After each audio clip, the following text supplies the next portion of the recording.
what is it, Bursa Kirasame, the other one being Fox Link.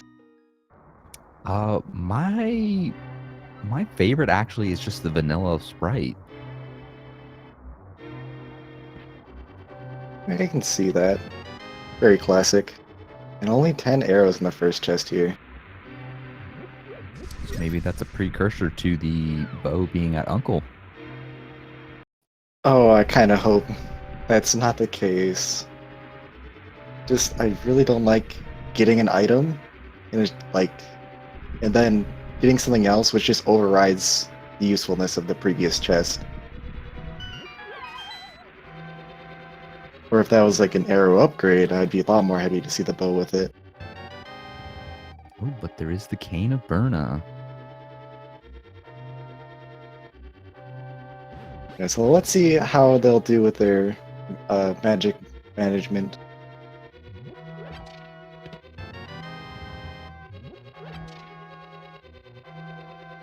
Zen0bian getting an 8 bomb drop right away. That's really good, and a nice fetch quest in that first chest there.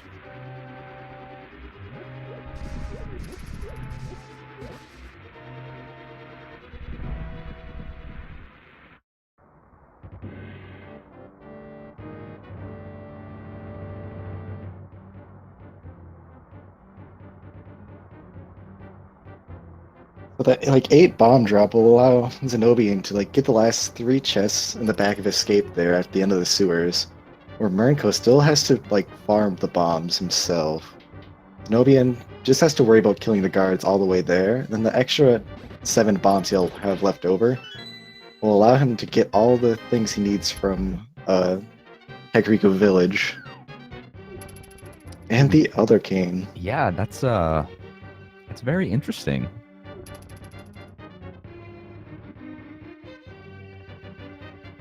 I'm It looks like Murnco is actually opting to use the Cane of Samaria rather than the Cane of Burna. It's a lot easier to use. You just kind of like place the block down, don't have to worry about the magic as much as you would with the other cane. Oh, it looks like Murnco is actually trying to farm bombs, which is what actually happened. Ooh, and a full magic pot as well, so it doesn't have to worry about the magic anymore. Just spam all he wants.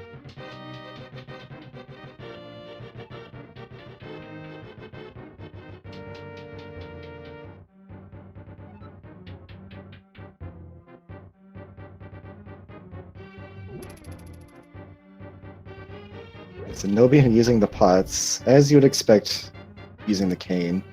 Kinda want to save it, and you only need 2 pots to kill the big guard there with the key.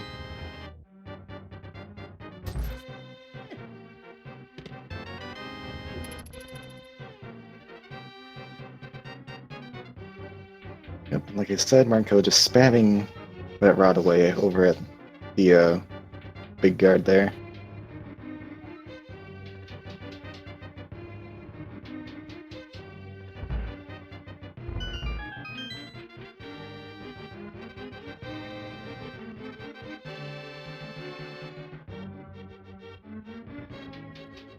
So with that shovel, I'm kind of interested to know when is the right timing for them to go and check that shovel spot.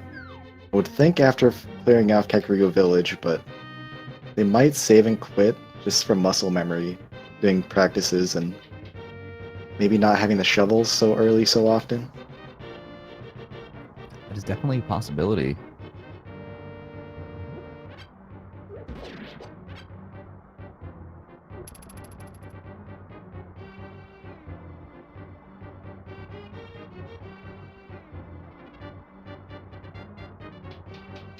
Yeah, you can see with Murnco, after getting the bomb drop, he's now just running straight past all the guards, just tanking the damage.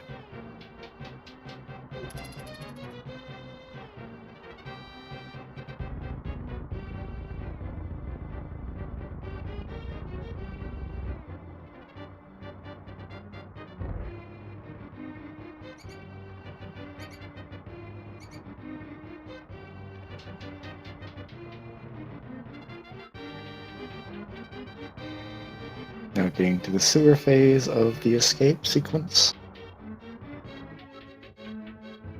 I don't think I've seen the map just yet, so we'll see where it is. Looks like it will be behind the bombable wall. There's also a chance it could also be in Sanctuary itself. We'll see That's once also we true. open up the bomb wall.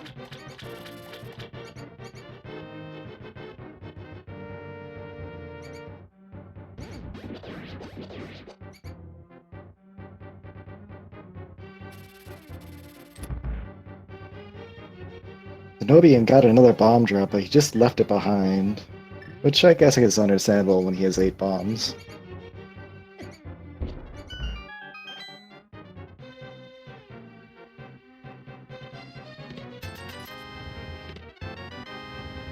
Oh, with the hook shot. Ooh, that'll be nice if they can clip the block down in the Light World swamp there, so they don't have to like go in and out after joining the swamp. They can just do it in one clear. And once they get up to Death Mountain, they'll unlock like 7 chests, 8 chest locations.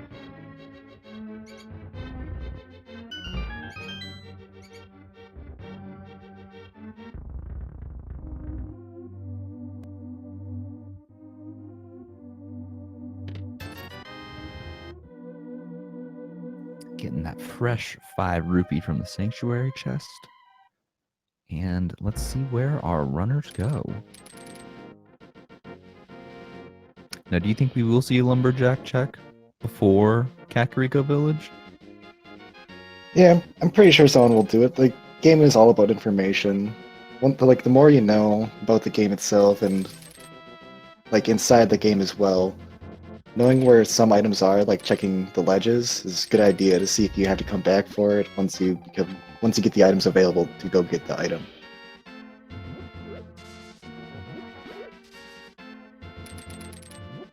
So we get a full magic pull from the tree, and then we get a small magic pull from the bush crab. Oh, just a piece of heart over on the Lumberjack Ledge. So at the moment, we don't need to go to Aghanim. However, that could change.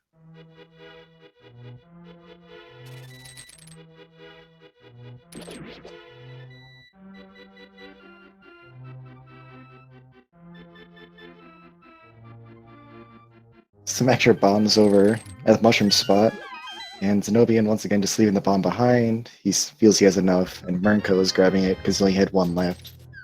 And you'll need it once you get to Kakariko.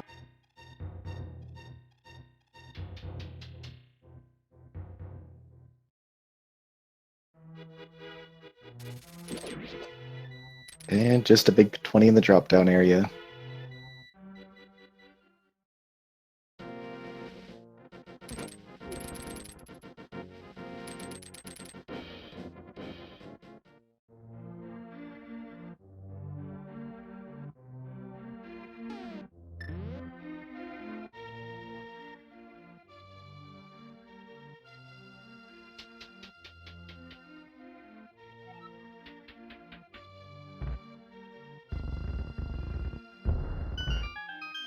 Now entering Blind's hut, we get a big 20.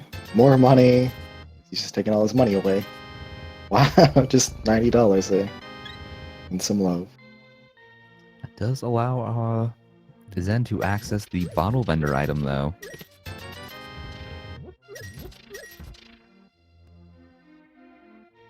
And Murnco will also be able to see what item is there.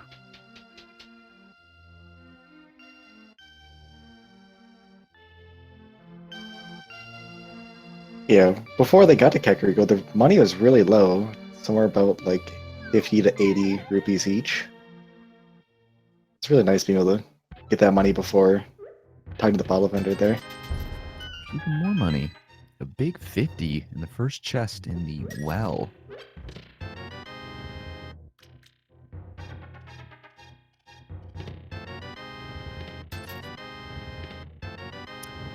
So we have a single green rupee, a 5 arrow capacity upgrade, and the fighter sword. It must feel really nice to get a nice consistent weapon there. outside of like just the canes, which require the magic, and I guess you can somewhat call the hookshot a weapon because it does kill some enemies.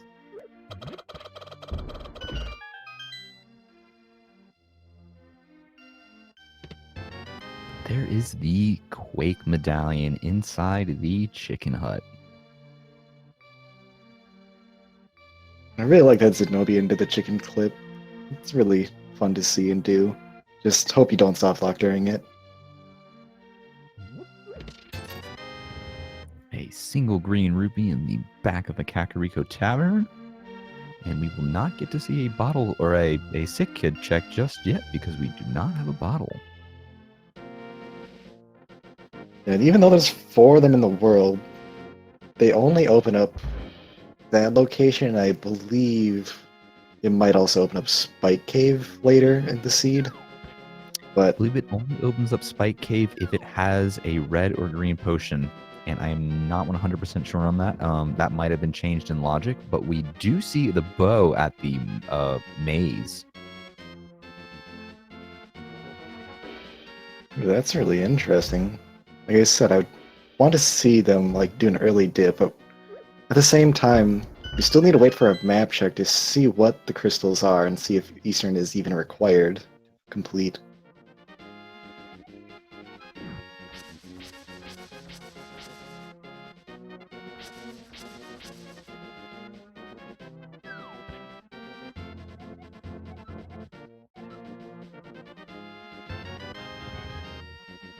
Looks like one man's trash is another man's treasure as Zen0bian picks up the bow.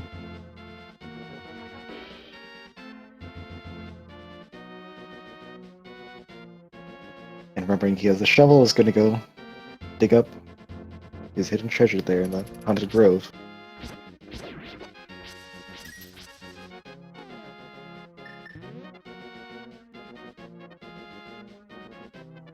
Alright, and we just had a map check on Murnco's side, so it looks like the 3 dungeons in the light world are all crystals.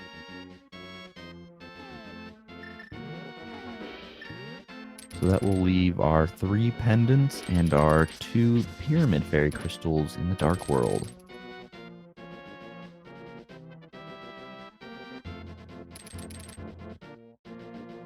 Really like seeing Zen0bian using that hookshot to hook onto trees and travel around just a little bit faster there. As well as stunning the enemies that he comes across.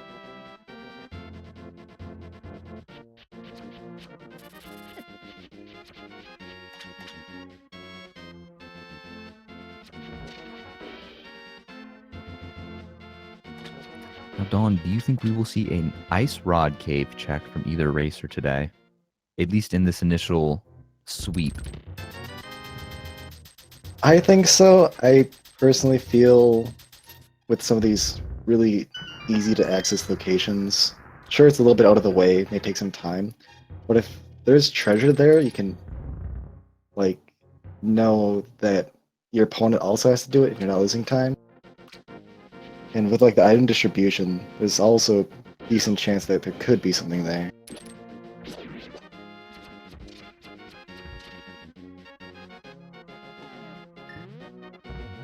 So we had Zen0bian skip the 5 rupees inside the little drained lake. I wonder if Murnco will also skip those 5 rupees. Oh, that's a strong possibility. But if Zen0bian is at 495 rupees and Murnco is at 500, that item at Zora could be the big difference. Ooh, a Master Sword over in a mini Moldarm Cave.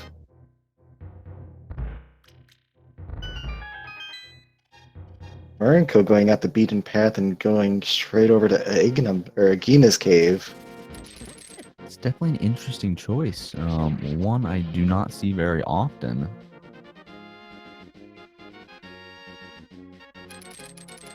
Yeah, you don't see runners often go check this one item location when obviously there's mini Moldarm Cave and there's more items over on the right side. But with this, it's a smart gamble because if there is something big here, you can be pretty sure your opponent won't check it for a long time, for the most part.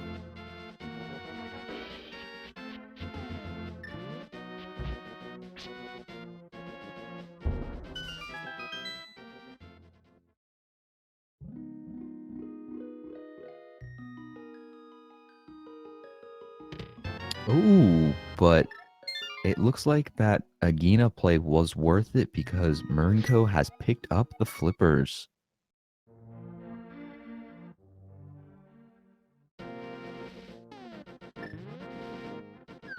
Yeah, now, if only he had like 60 more rupees, and so he can be able to get the item from Zora right away, but there's a lot of things to check on the way there.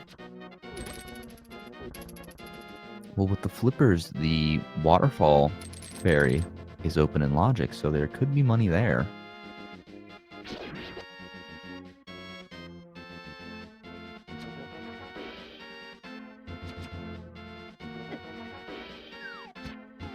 Zen0bian going to Sahasrah's hut, and then going to Eastern from the looks of it. There isn't really much else for him to go. So we do get the power gloves on Zen0bian's side, and let's see if...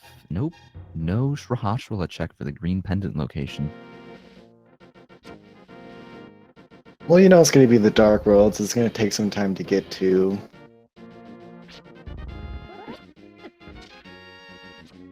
With that Power Glove, he could also sequence break up to Death Mountain as well. With that hookshot, that's a lot of items.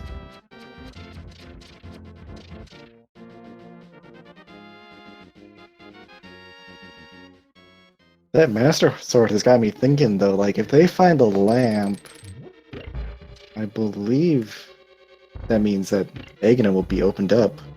And it still might be required just to get the Dark World. Yes, it will. You need either you need the lamp for sure, and you need either the fighter sword and cape or the master sword. Ooh, and there is the lamp on Zen0bian's side. Well, that means we can safely full clear Eastern Palace now.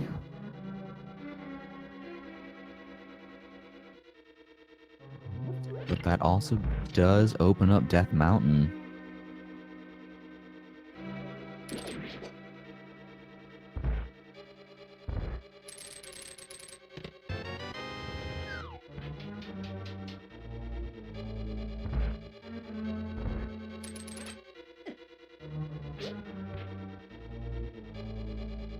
Murnco swimming up to go check the Ice Rod Cave here.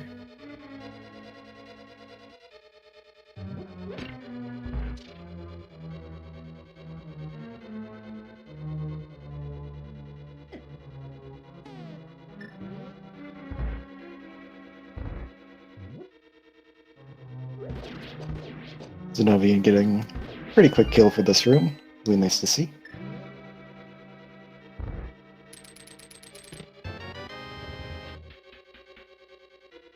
Both runners simultaneously picking up a 5 arrow capacity upgrade. So nothing too crucial so far.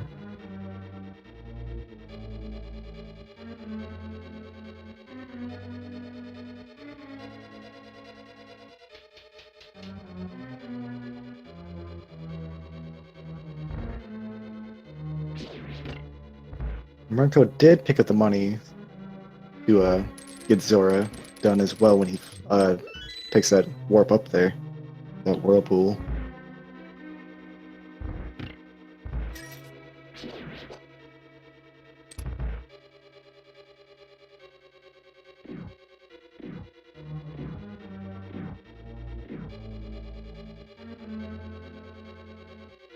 Murnco just picking up a heart piece and a heart container inside the waterfall pyramid, or the waterfall fairy cave, while Zen0bian gets the big key to Eastern Palace in its vanilla location.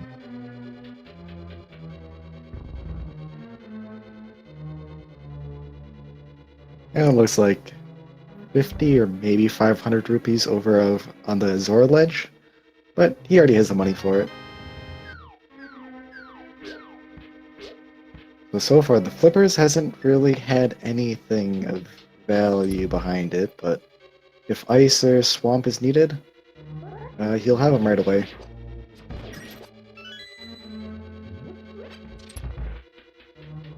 Murnco just getting 3 bombs from Zora, so not really worth it.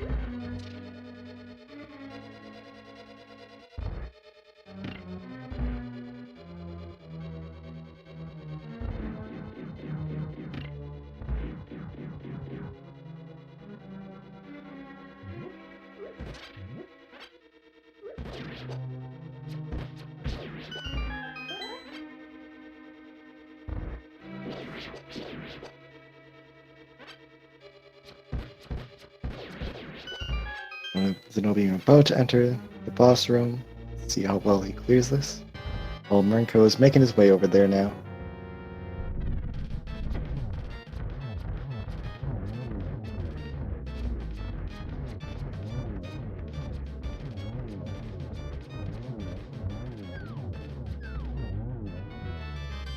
A big 20 from the Armos Knights, in addition to that crystal.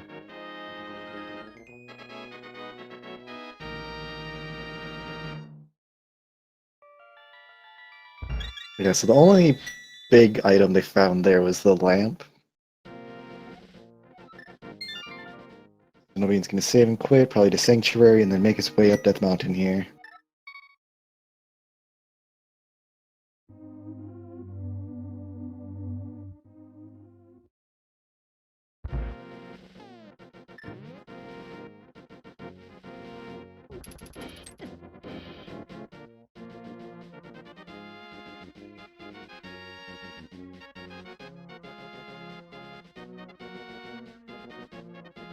But that flipper play Murnco made, it's kind of safe to say that once his opponents find the flippers, he'll probably end up going up there, unless the flippers ends up being the go mode item, because there is 4 items up there. So it's not really a time loss, he's just slightly delayed in like the progression that Zen0bian's on. Different timelines, ends up at the same place.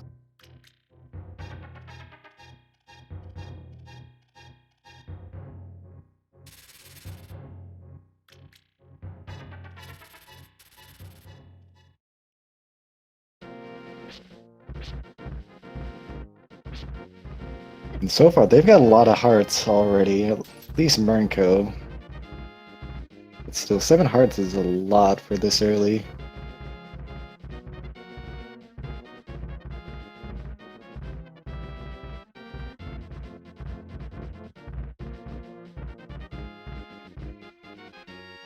It's not too imperative to have a lot of hearts in the light world because not a lot of enemies do a ton of damage in comparison to the dark world enemies, but eventually down the road, those hearts will help out. And there's another one inside Spectacle Rock Cave there. But you can probably guess you can leave it alone.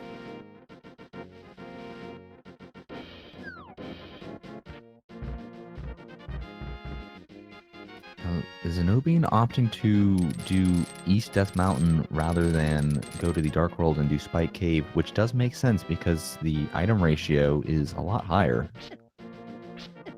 And they don't have the Moon Pearl or the Hammer to do the Spike Cave either. That is also very important.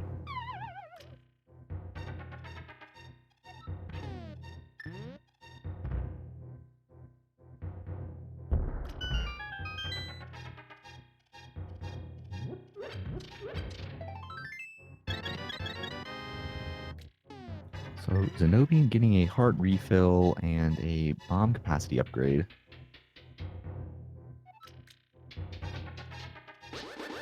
Yeah, he looked like he was worrying about his life a little bit. He picked up both the pots before checking the chests there.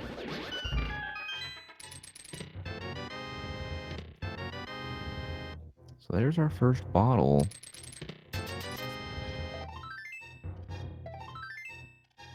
And just even more pieces of heart.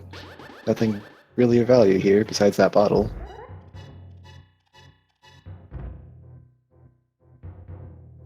A red potion is nice to have too, in case they get low on life. You can always use it. Be more safe in dungeons.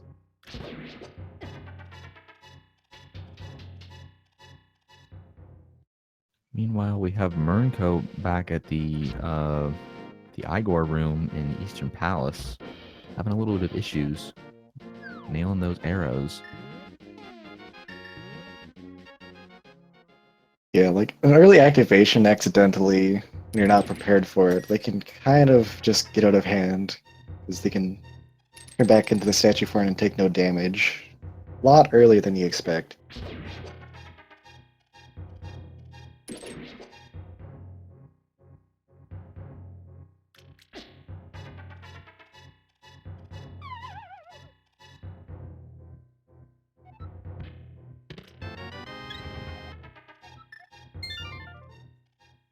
Okay, so with like Zen0bian, he only has a few places checked. That bottle, and I believe Gina's cave.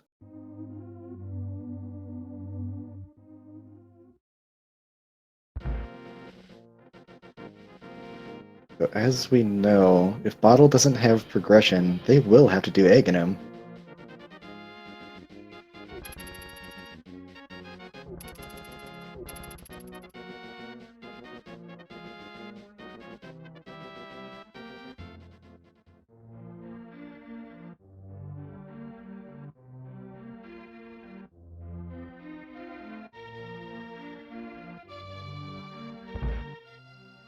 Then Murnco taking down the Armor's Knights and getting his first crystal. Ooh, and Sick Kid with the big 20. So it looks like Zen0bian will be heading over to Hyrule Castle. I change my mind. He's gonna pick up his flippers, find out there's nothing for him there, and then make his way there.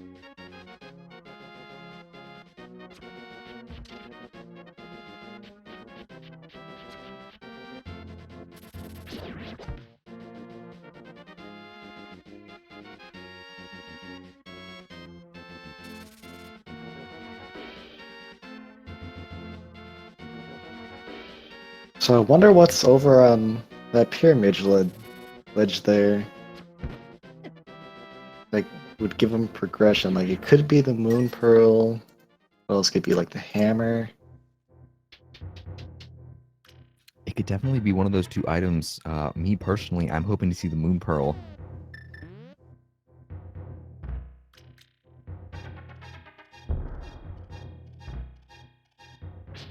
Or maybe the boots or fetch quest item. Or even the mirror. Oh, that's true too. Getting Tower of Hair there.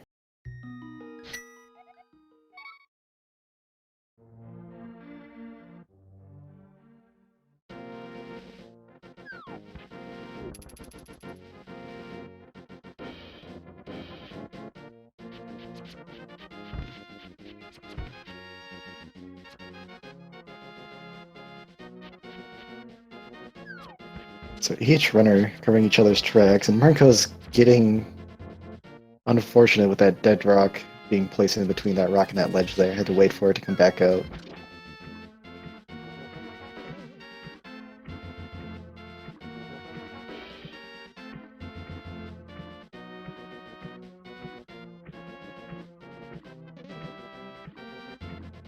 So I missed that earlier, and Lake Hilly Island only has a big 20 on it.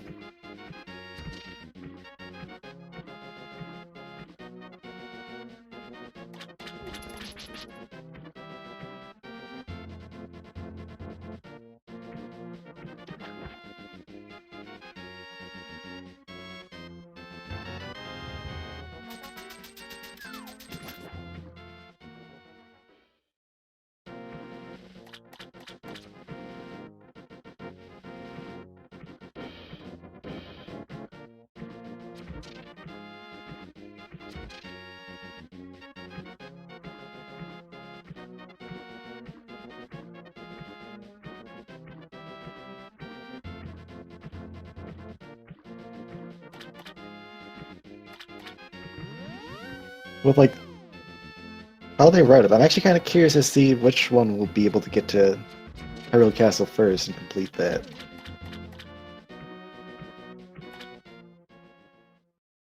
There's that long walk from Murnco down through the Spiral Cave, and then nobody has to take that long walk over to Zora.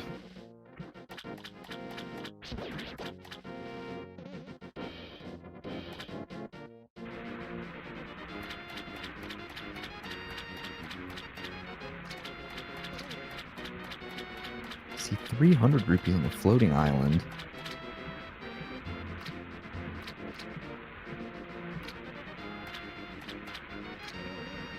Yeah, it looked like Murnco wanted to enter the Dark World on the right side there, because he's walked up towards it. Oh, never mind, he was checking what was on the floating island there.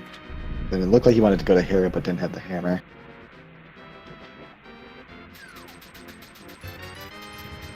Also, the Titans mitts are needed to check.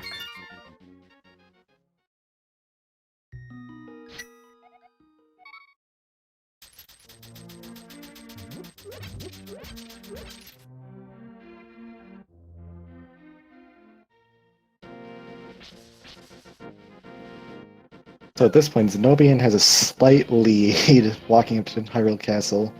So far, like the first 30 minutes here have been pretty on par with each other.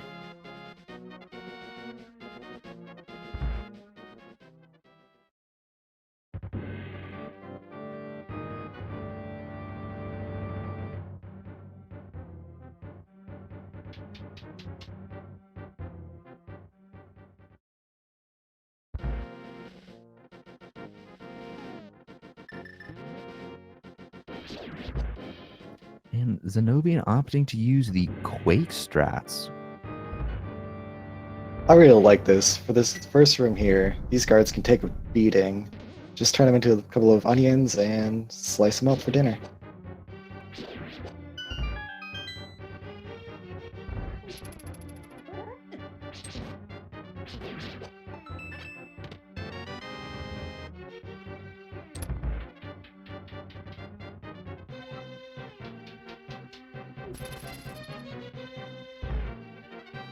Murnco getting a nice double spin slash on him, takes him out in 2 quick hits.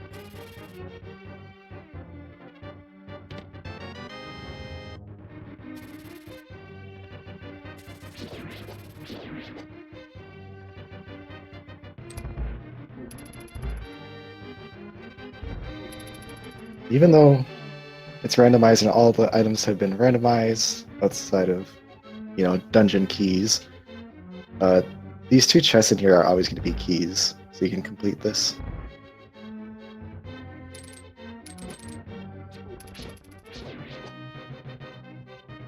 Nobody using the hook shot to just stun these enemies up. Looks like Murnco was having a little bit of issues navigating that maze, but they get through it.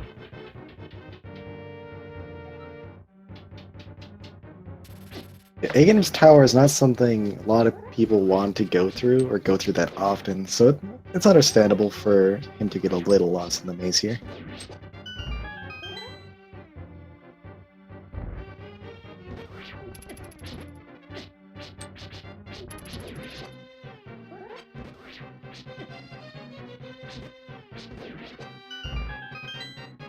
We are seeing Aghanim Tower instead of Tower of Hera because they don't have access to Tower of Hera. They either need the mirror or the hammer.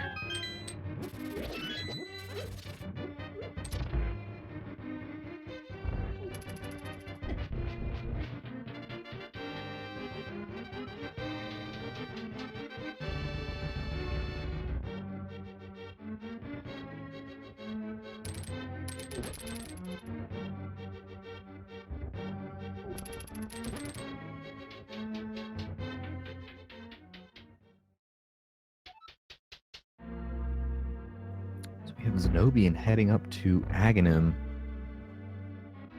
How many blue balls do you think Aghanim will throw out today? Ooh, I'm going to say 3.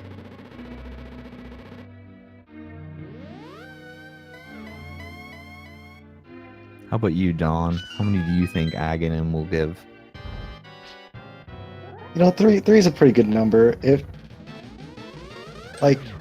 For me, I really don't like seeing a ton of blue balls. Once again, it just kind of slows down the game, and in her phrase, you kind of like going fast. But at the same time, they still have a bunch of hearts, so a lot of blue balls doesn't really matter either, because none of them are at risk of dying. We're at 2 right now.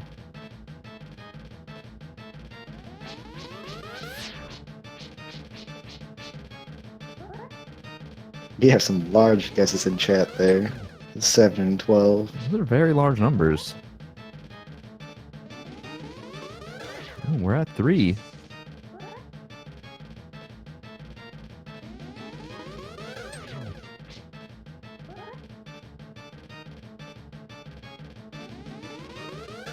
Four.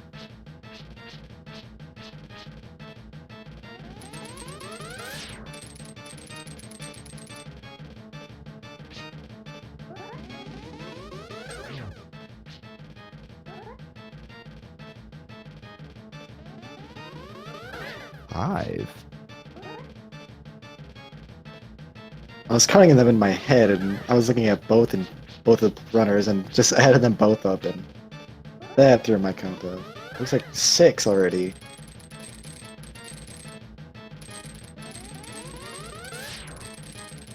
Megan just refuses to die today.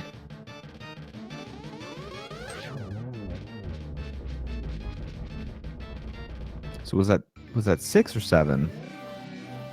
I believe that's just 6.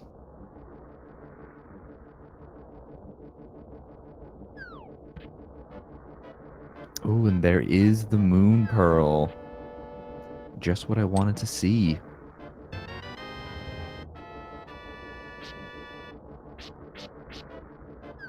Oh, it was 7. Alright, congrats, you guessed 7. With that moon pearl, that opens up a lot of the world for them. With the hookshot, they can get across and get to the west side of the world there. I can go to like Thieves Town, so on and so forth. So we have Murnco actually opting to save and quit, while Zen0bian actually unfortunately takes a death.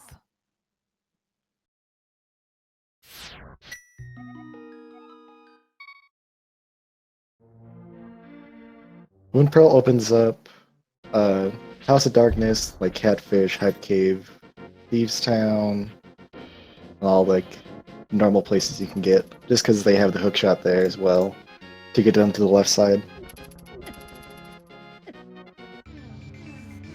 Yes, Moon Pearl is required for you to use your regular form in the Dark World.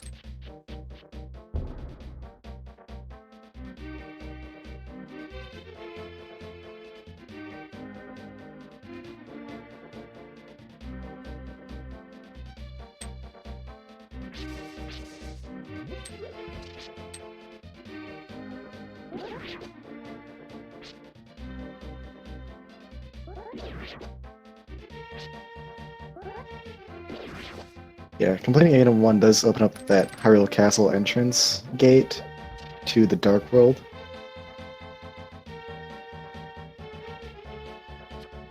And then if they save and quit or die, and they come back, because they don't have the mirror, they'll start in the Light World. So once they get the mirror and save and quit in the Dark World, they'll return to the top of the pyramid.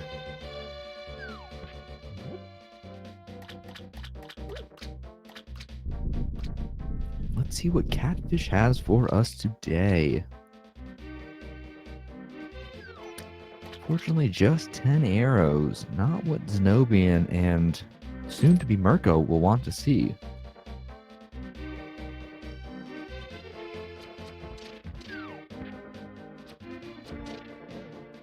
I'm a little bit surprised that they didn't check House of Darkness before going to Catfish. But I guess they kind of just wanted to get it out of the way before doing anything else.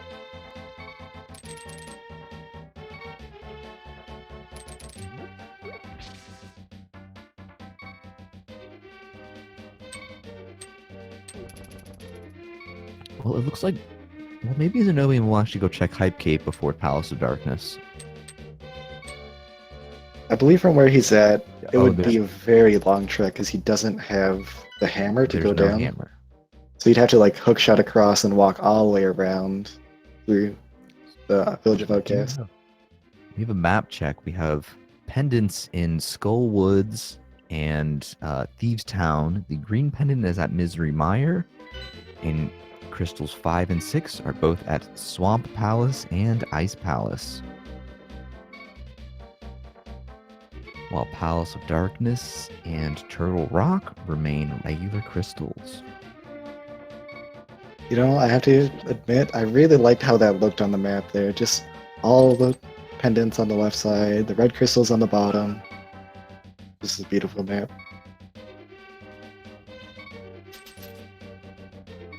So Murnco going out the beaten path and hookshotting across and checking Village of Outcasts first before doing pod.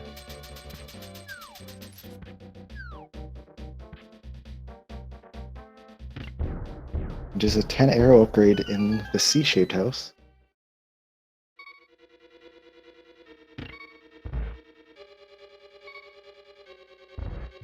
Murnco prepping the red potion just in case something dangerous comes his way.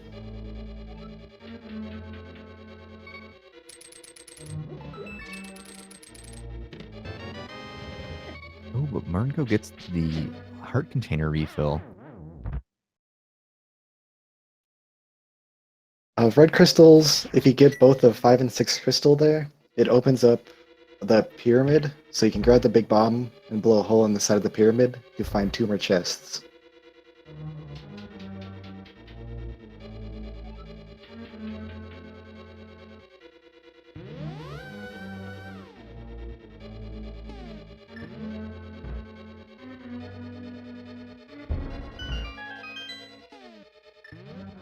Ooh, but Murnco finds the tempered sword. That's a pretty great find. It makes a lot of the game easier. The difference between Master Sword and Tempered Sword is huge. A lot of enemies will die in 1 hit to the Tempered Sword, and Master Sword will take 2.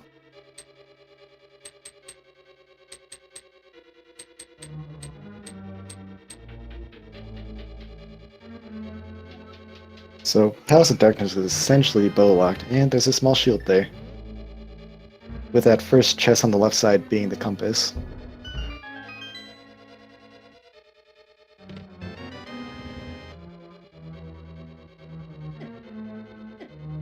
It looks like Zen0bian will opt for the death warp.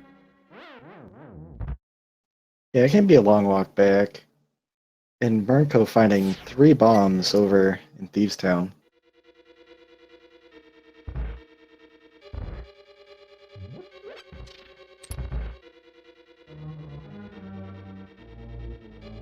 So I believe there's 4 small keys at least in the front half of House of Darkness, and so far we found a small shield and a compass, so I believe the rest of the chests up front will just be small keys, so...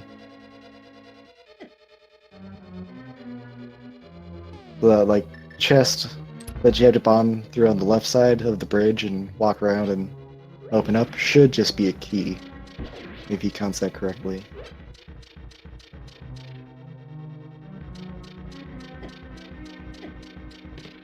Oh, but Zen0bian finds the hammer. So it looks like Zen0bian will be able to clear Palace of Darkness on the first attempt. Yeah, that was a huge find. Like you said, like, he can now go from Palace of Darkness down to Hyde Cave and back up the left side if he really wants to. And it does open up Tower of Hera as well, so you can full clear that, and it opens up a Spike Cave.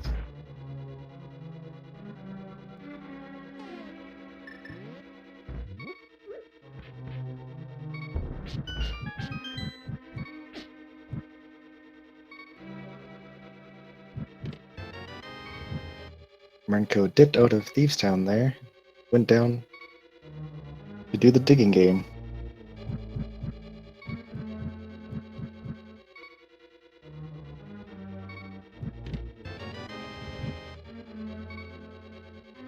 Oh, but the Titan's mitts.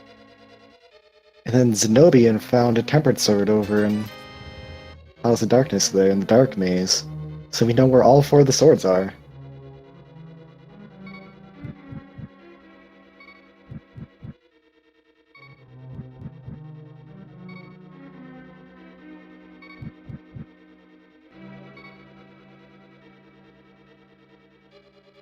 So with that Titan's Mitts, he can now pick up those harder to lift items.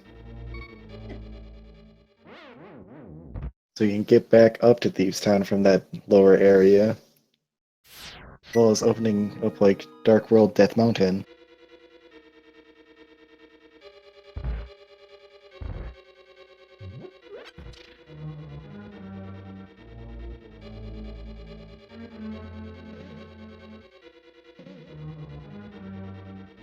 Stumpy over there, showing his love for visiting him.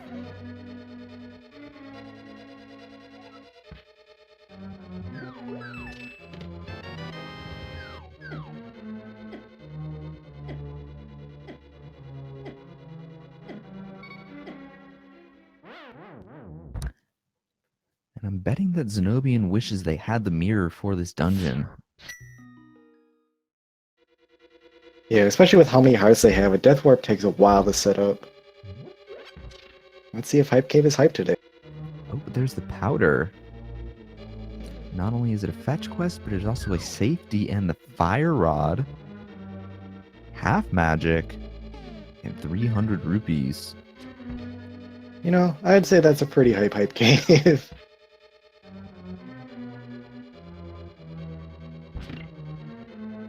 Fire Rod being able to kill a good amount of enemies in just one hit. Half magic doubling the amount of magic you can use.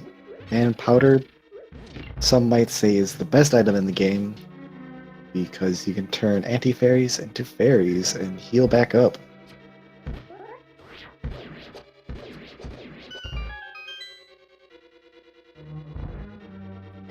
However, you have to deduct some points for it also being a fetch quest.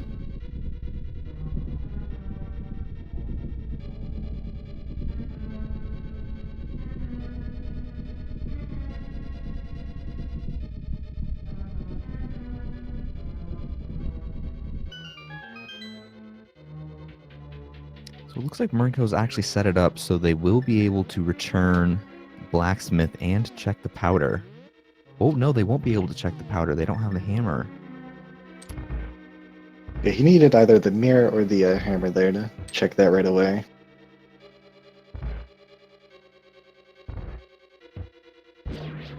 Oh, that's actually kind of interesting if you think about it. Like, Murnco just checked the bottle boy.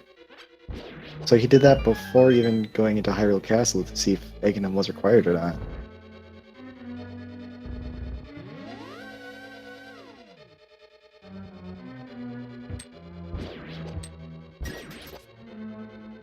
So unfortunately, nothing of too much progression from returning the blacksmith.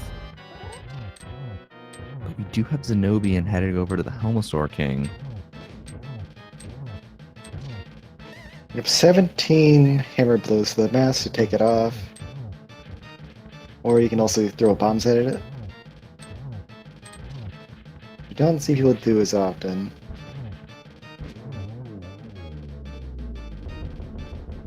And with that fire rod Murnco has, he could also complete Skull Woods.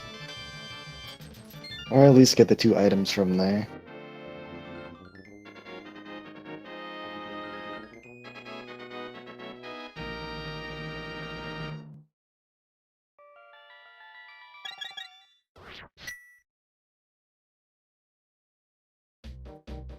Zen0bian completing the fight with Helmasaur and getting his second crystal.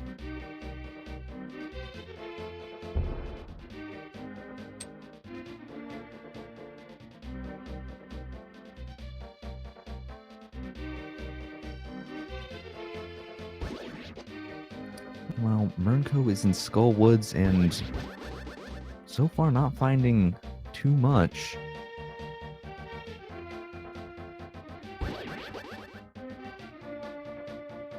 Yeah, it's a pretty windy dungeon with a lot of chests and a lot of keys. He finds 50 in the big key chest.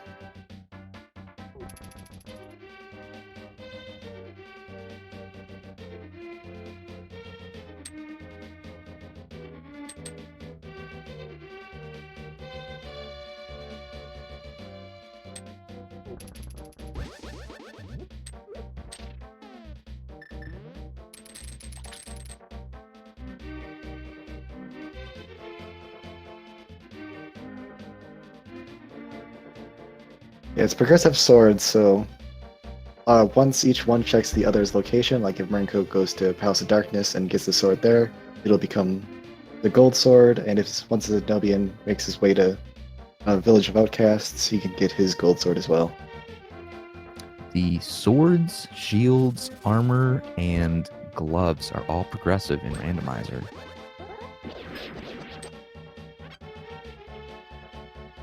A big 20 over on the bumper cave there.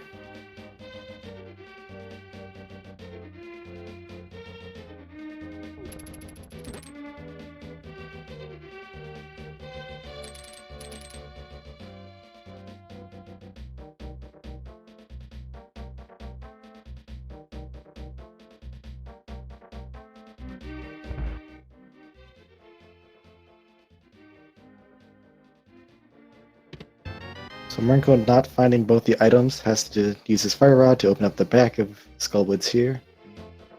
Probably check the chest first, then go kill Moth. Oh, never mind, he's gonna kill Moth first. With the Tempered Sword, it's a lot easier. Randomizer is about to pick up their golden sword.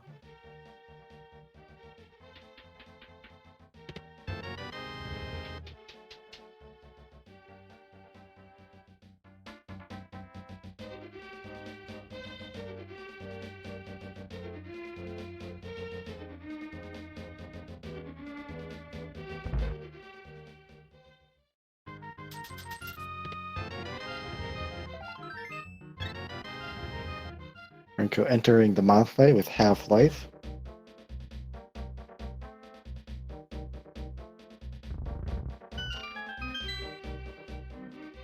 But Murnco also does have that half magic to throw those fire rod shots around. Ooh. But as I say that, Murnco takes a death, unfortunately. Yeah, with Green Mail, if Mothula bodies you, it's 2 hearts of damage. And then the spikes always deal 1.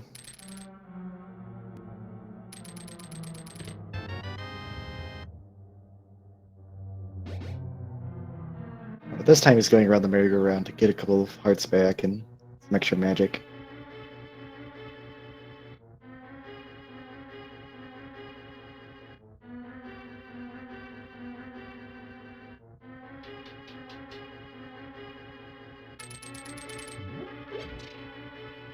Let's see if he can beat Mothula in round 2.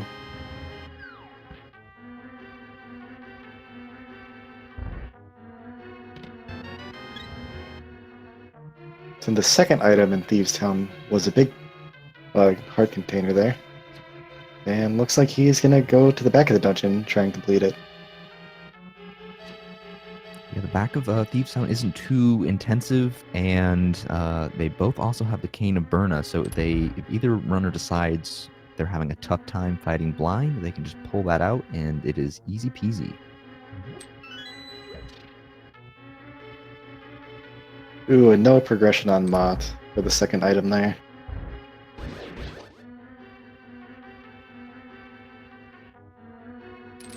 But he does kill Moth on his second try.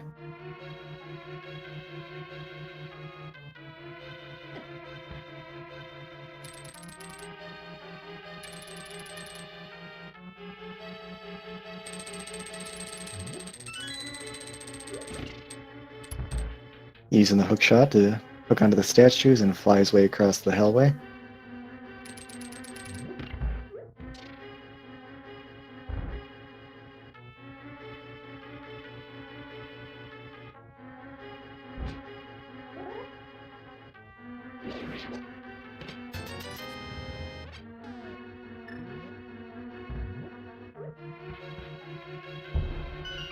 And a big 20 being the third item.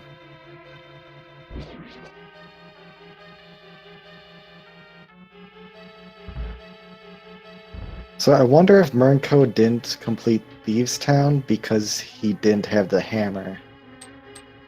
Zen0bian does have it. That is a very interesting theory. That could be why.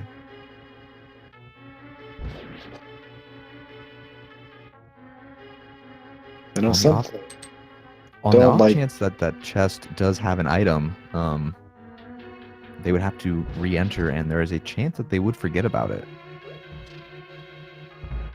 Yeah, it's a very long walk to get the big chest there. And even with boots, it helps slightly with the long hallways, but you still have to reactivate this crystal switches, go through the hellway. It's a whole big thing. With the fourth item being another big 20, and didn't even need the hammer. But it looks like at this point, the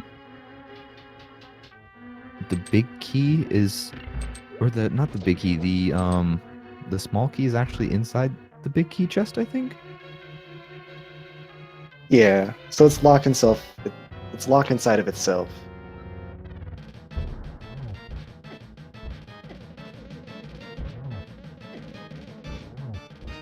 Zen0bian down the first phase blind, while Murnco actually picks up the purple chest.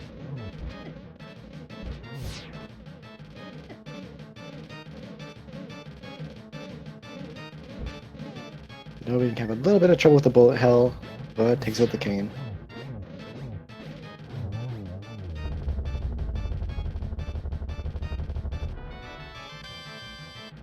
Zen0bian gets the map and the red pendant for their troubles, while Murnco just gets a big 20 for opening up the purple chest.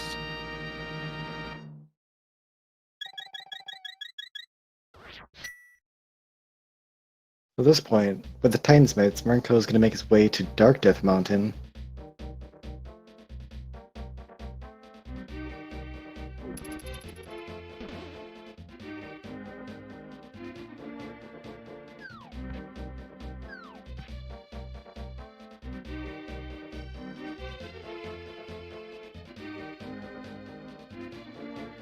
Meanwhile, Zen0bian making his way over the digging game. Takes a lot of digs to find his Titansmiths, but he'll be happy once he sees it.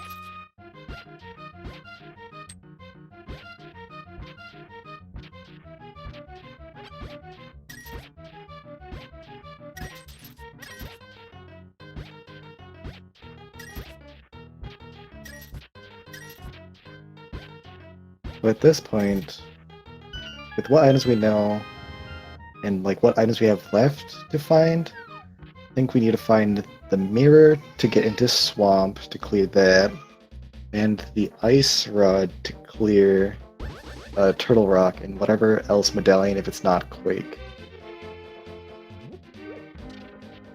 Yes, we also might need a secondary medallion if either runner decides to dip into Misery Mire for that green pendant. Oh yeah, then they either need the book or the flute to even get to Desert. Then we got a ways off before go mode.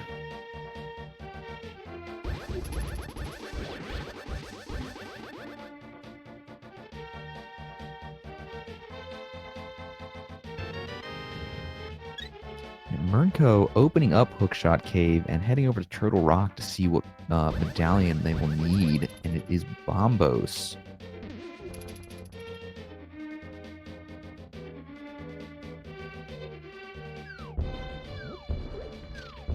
For Murnco, the hammer is out of the way and that it's in Palace of Darkness. Ooh, and there's the Ice Rod. It's a very nice find. And he might be thinking to himself that he doesn't want to go into a dungeon that he can't complete in one go. So he might not go into Palace of Darkness until he finds the hammer.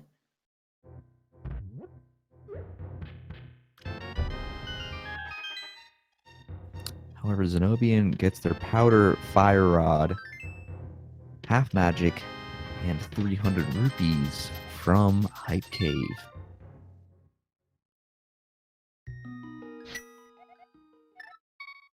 So I think Murnco is going to go to Palace of Darkness at this point. I don't think there's much else he can go without that hammer.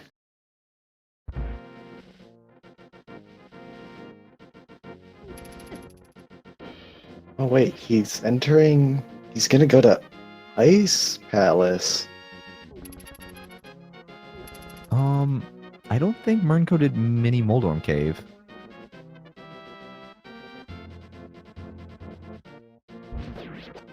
No, he did Mini Moldorm. That's where the Master Sword was. Oh, that's right.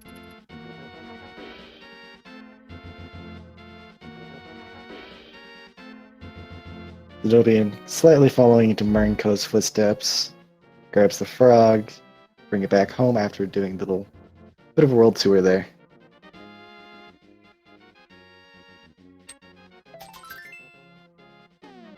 I will say though, Ice Palace is an interesting play. It wouldn't be my first choice, but at the same time, it is one of those Pyramid Fairy crystals.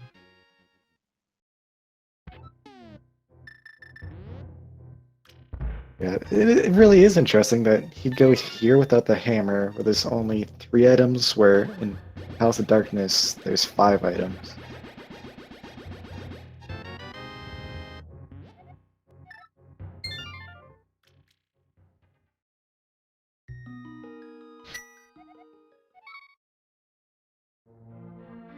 So in these Pengator rooms, it requires 2 slashes of the Tempered Sword or 1 spin slash.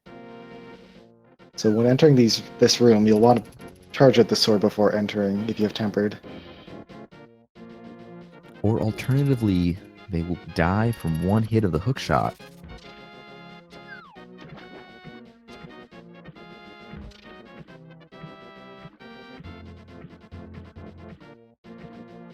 Like for that strategy for that room, he was just in it with that pot that you gotta pick up and step on the switch. No matter what the sword, like I like holding the sword out and then when you're running, spin into them. So those Pengators that slide into the pots there are pushed back, so it delays them, so you can step on the switch safely.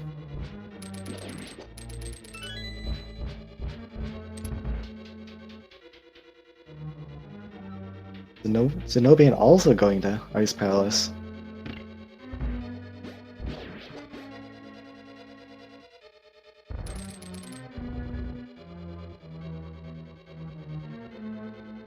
It is completable for him.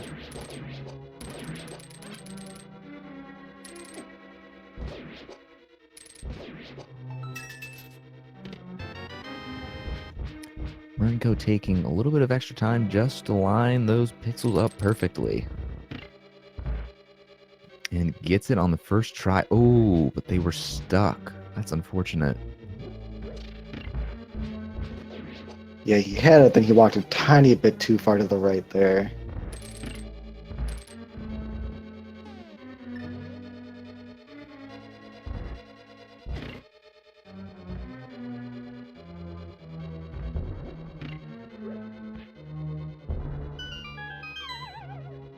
Looks like Zen0bian is hot on Murnco's heels in terms of where they are in the dungeon.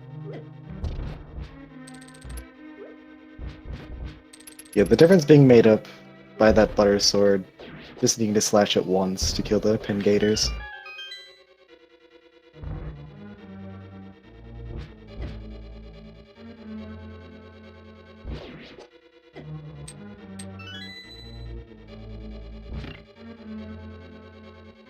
And Murnco ignoring that right side of Ice Palace right now.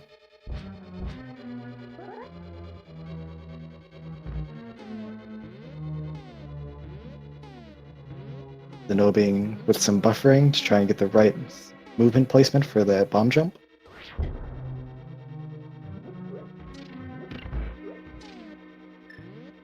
They do get it.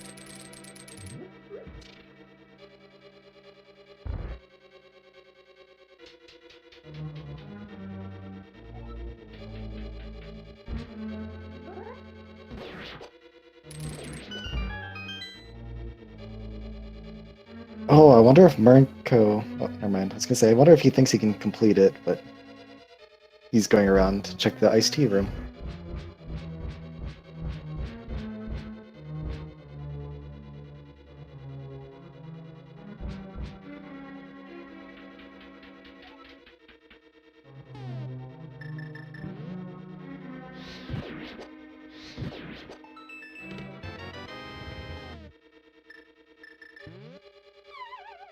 Murnco picks up the big key.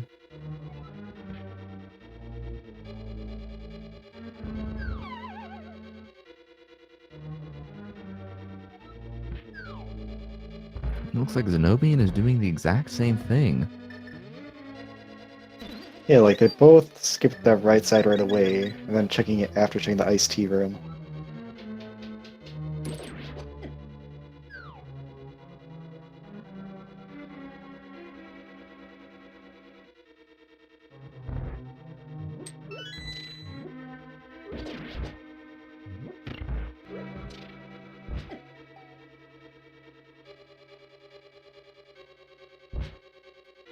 Those not that familiar with this game or don't play this, the room here with that fire bar, the ice physics on the ground actually makes this really difficult to get through.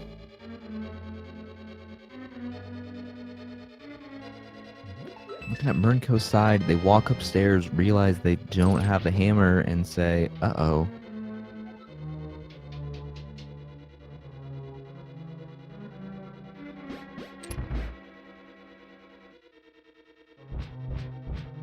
Yeah, because that is 2 chests being barred off from him.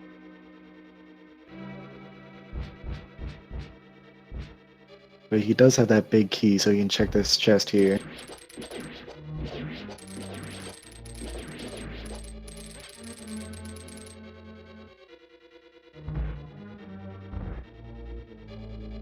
Well, there's the mirror in the big key chest. Very interesting.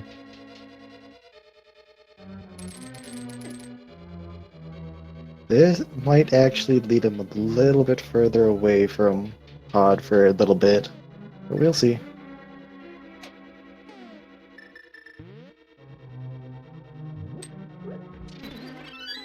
Zen0bian powdering that fairy underneath that giant stone block.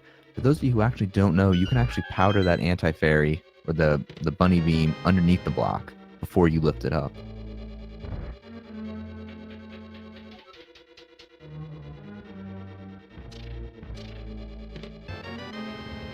Zen0bian finds the red boomerang, so nothing too crucial over Murnco.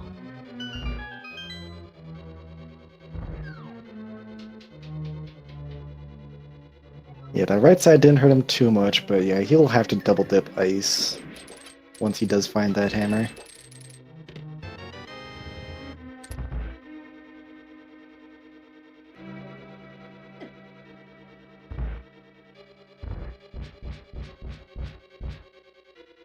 It looks like Murnco is gonna take that mirror and go to Tower of Hera.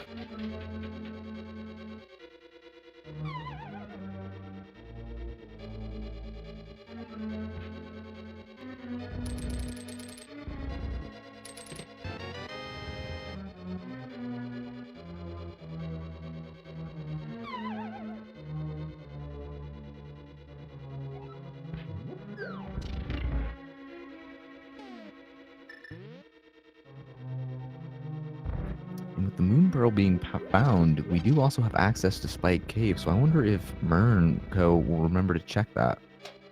He still doesn't have the hammer, so he can't check the Spike Cave. And once again, you are correct, Dawn. Thank you for reminding me.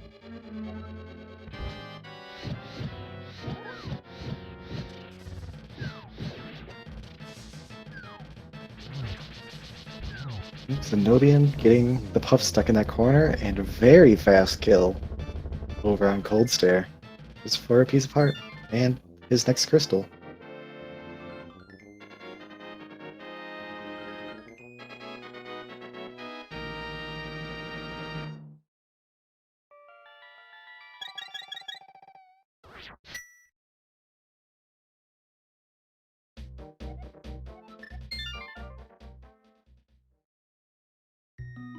Let's see where Zen0bian saving quits to. Oh, that's right, Dark World and Mirror. Have a pyramid.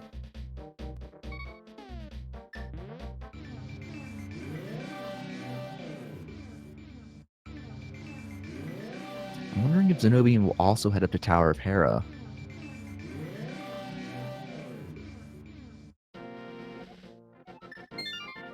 Because if he saves and quits to Link's house, you can guess he's going to Swamp, and if he goes to Mountain Cave, he's going to Hera.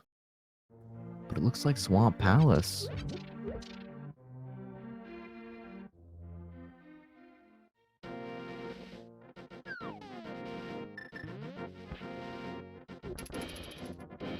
That's actually kind of interesting, because he hasn't been up to Hookshot Cave yet.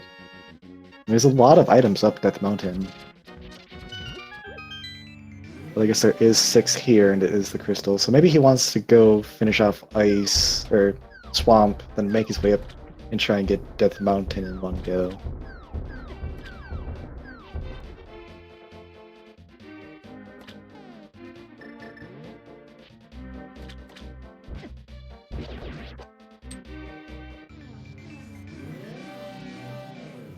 But that would require needing the Bombo's medallion to do Turtle Rock when he goes up there, and he doesn't know that the Ice Rod is up there either. Looks like Murnco is actually opting for the vanilla big key drop in Tower of Hera. No bomb jumps today.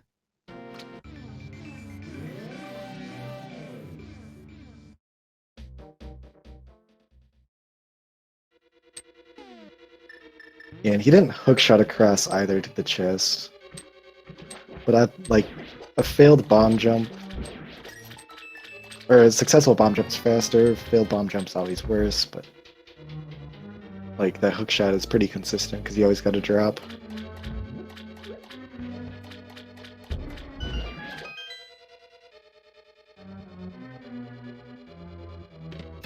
Took a fall to Moldorm.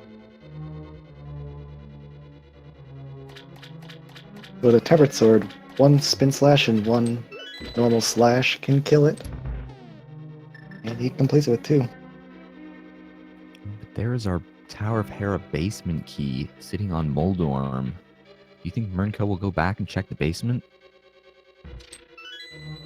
He's running out of locations to check, so he might go back in. Oh, wasn't counting the items he got in there. So he might have found both already.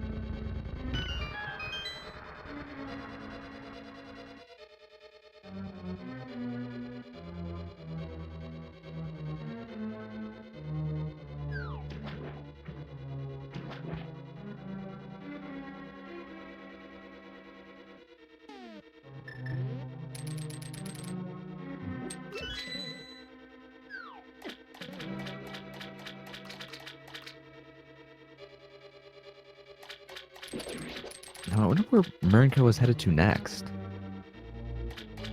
He has that mirror, so he's probably either going to go up and check the graveyard ledge, or he'll go down and check that mirror location south of the forest there. Or he might finish the back of Thieves Town.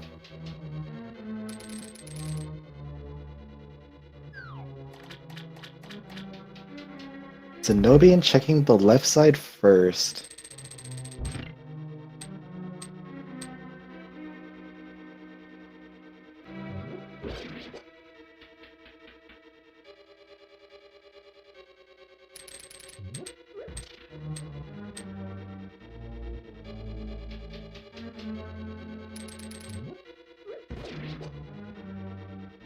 Yeah, looks like he's going down to that mirror location. Or maybe gonna check the magic bat. Oh, that's right, with the mirror that opens it up for him. Oh, but nope. Well, yeah, they could, because they have the mirror and they could just mirror over to that spot.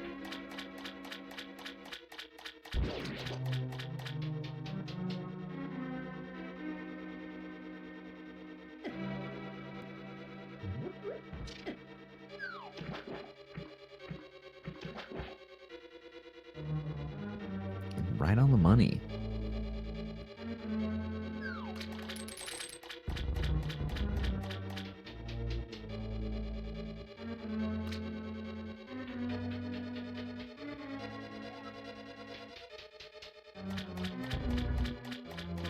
And the bat blesses us with some bombs today. Not quite what Murnco wants to see. Now if he wants to check those mirror locations, he'll have to go back in the dark world. Going back to Zen0bian's side, though, they not only get the big key, but they also get a bottle of green potion, so they want to full clear it. It looks like clearing out the left side was the quickest way to go. Yeah, I feel like even if he did go straight back, depending on where the items are, like if there's one of the big chests there, he'd probably go back in for 1 or 2 items there.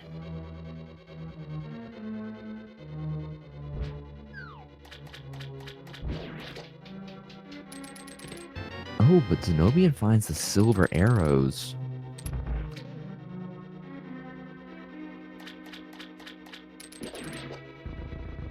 That'll make fighting some enemies a lot easier. Yeah, like Landmola's later, as well as Ganon, of course.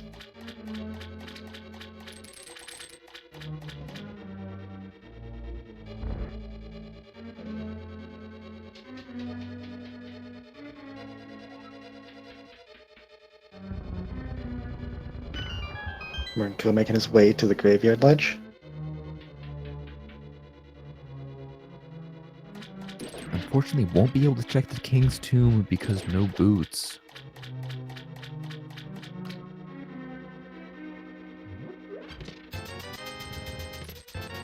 $300 and some bombs in swamp.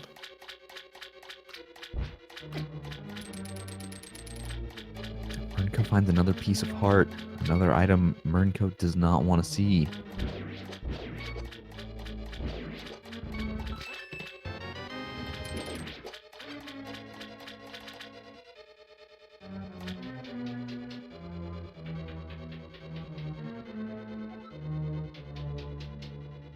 That gamble of not going to House of Darkness right away is really biting him.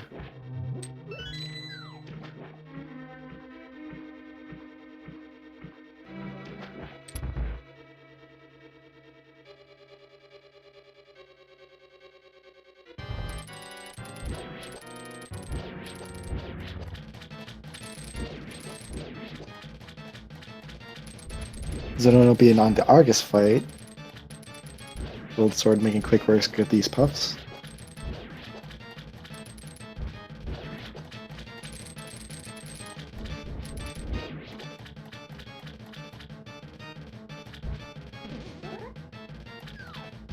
Then Murnco deciding to go to the back of Thieves Town now.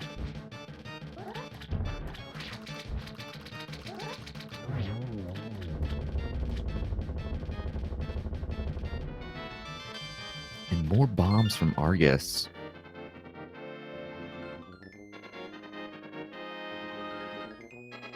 And with that, he now has both the 5-6 crystal, which opens up the Pyramid Fairy. So I'm hoping our progression will be in one of those two chests.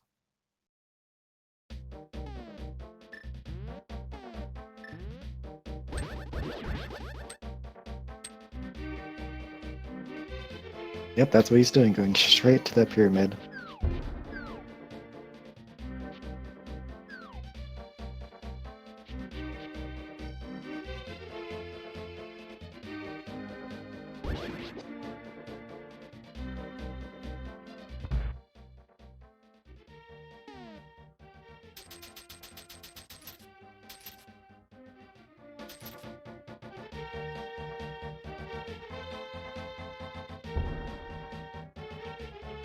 Murnco finding his third item in Thieves Town. Feels there's one left, so he's going. Zen0bian taking advantage of that AGA 1 warp location for the quick and easy teleport across that river.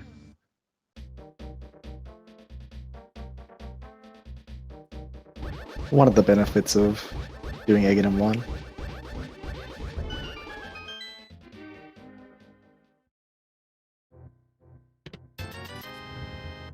Ooh, there's Ether. So I'm wondering if Ether is actually our Misery Mire medallion.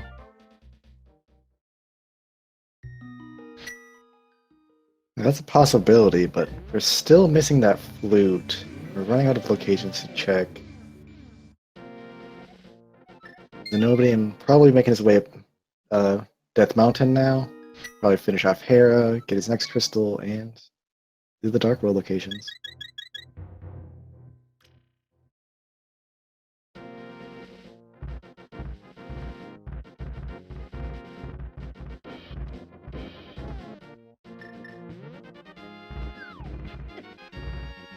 Yep, he's gonna go check the Dark World Death Mountain first, and then mirror to Hera. Probably complete that, then finish on Spike Cave.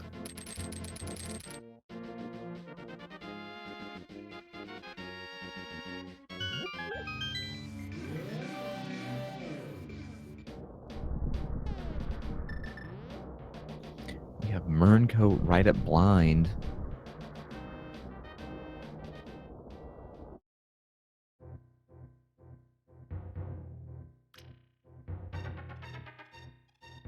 Yeah, taking some hits, but with how much life he has, it shouldn't be a problem with the Pain of Burn as well. So one thing that we really haven't discussed is the possibility of a blind pedestal pull. Do you think that will be the case? It's a possibility. You see, Zen0bian finished off Thieves Town. Murnco probably has to go all in on that play because he did clear Skull Woods as well as Thieves Town. So he needs the Misery Mire. Then he can blind pull. Because it could be the Bombos Medallion.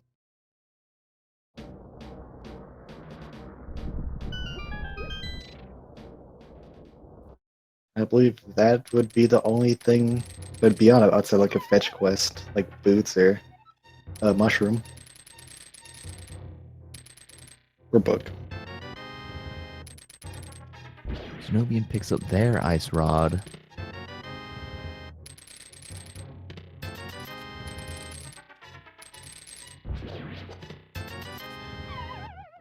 Oh, but there's Bombos.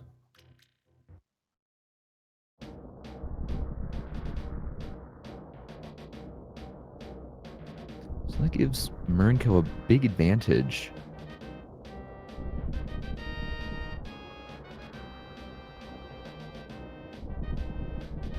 Because it might be a while before Zen0bian goes back for that one location there.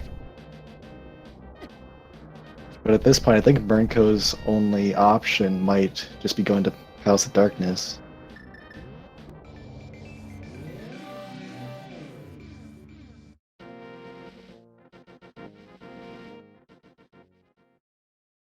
Oh, he didn't check the shovel spot yet. No, I'm almost positive Murnco checked the shovel spot.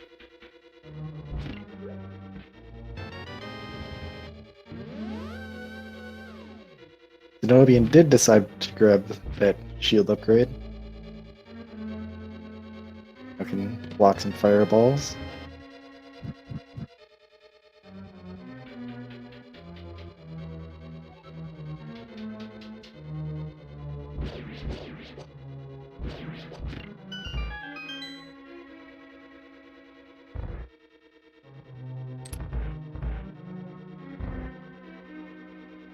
Murnco looked like he was going up to that pod location, but saw he didn't have a hammer and is now making his way somewhere else. Looks like Murnco is going to make the first chess gamble in Swamp Palace.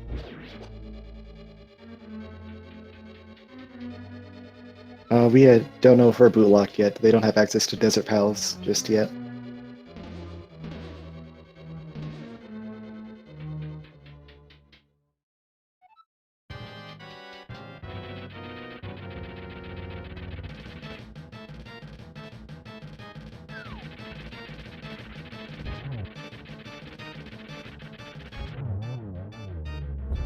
Zen0bian takes down Moldorm quick and easy with that golden sword. Just gets that small key for their troubles.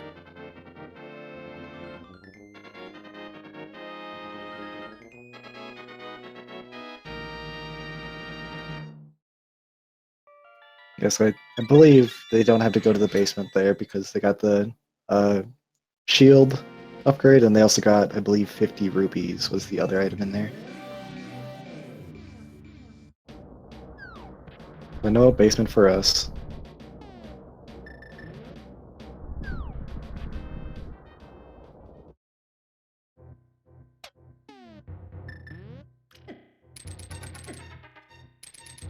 And now we do get to see the Spike Cave check. I'm hoping this either has book or flute.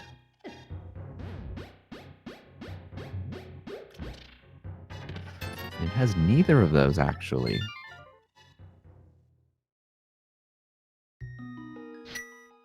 Yeah, so it looks like he has to go to that Southern Grove location to get the bombos to go and clear Turtle Rock to get either the book or flute to complete desert.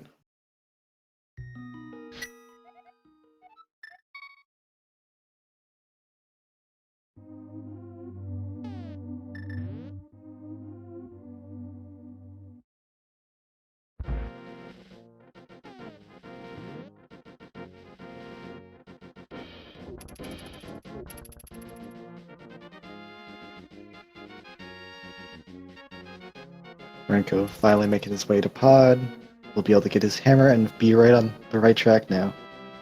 Go and complete the game.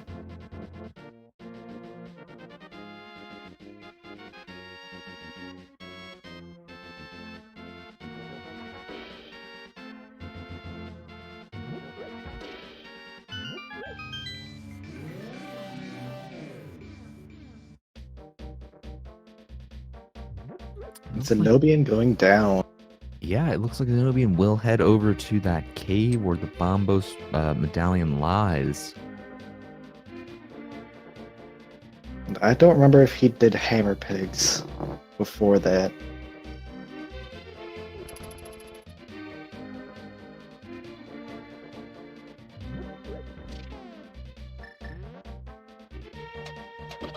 Yep, that's what he's doing. He's going to do hammer pigs first. Then I don't remember if he brought the chest over, but while he's grabbing the chest, he'll be for sure to get that Bombos walking it down there.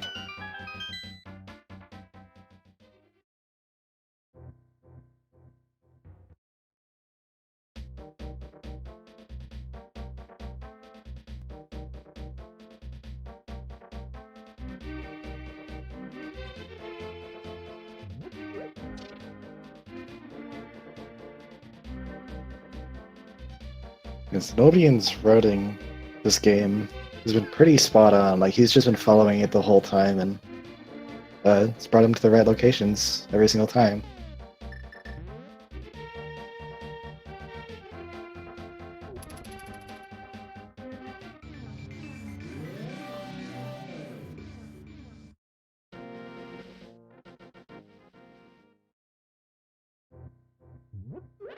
Yep, and straight forward, got his Bombos, and now he can go and clear Turtle Rock.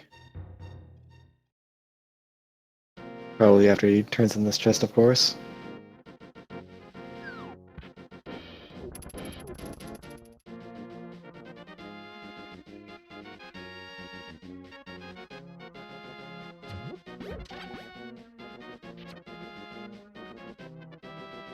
Murnco falling down, gonna grab a key from here.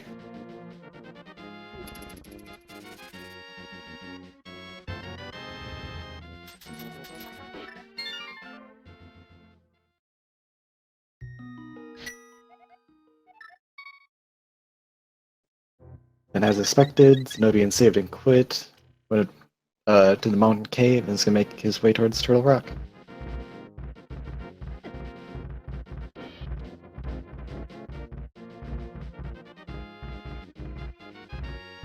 Yeah, the only thing that could be unpaid that might stop them, like that they need to do it, would be boots if there is boot locked. Correct.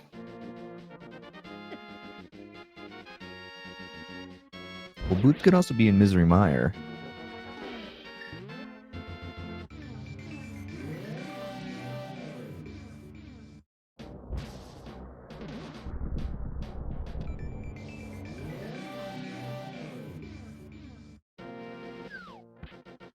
Murnco about to get his gold sword.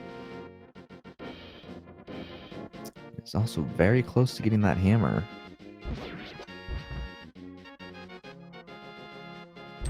Ooh, Zen0bian getting dead rocked before that bridge.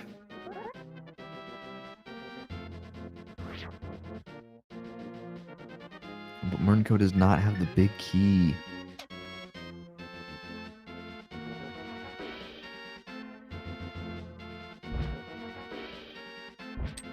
So we need to go pick it up and walk all the way back through that maze.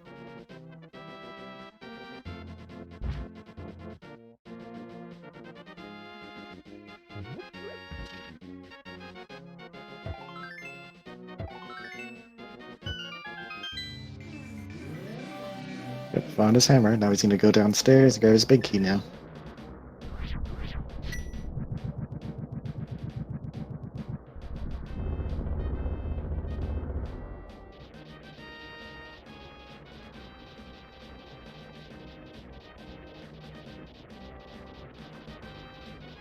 So they're both still in green mail, and Zen0bian entering Turtle Rock, and that chain shop room might do him some harm there.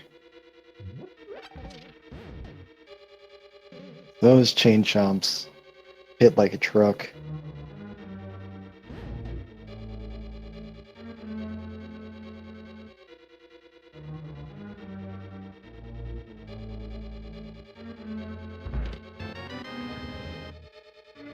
Murnco comes back with the big key, gets his big 20, while Zen0bian picks up 3 bombs.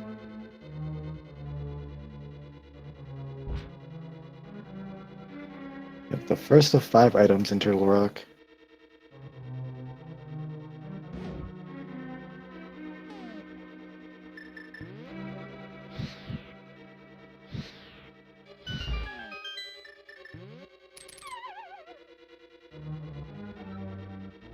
Murnco trading a key for a key.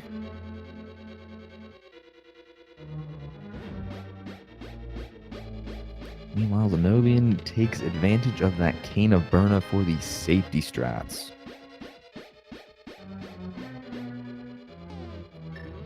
Trading some time of menuing just for some time in that room. Pretty good trade.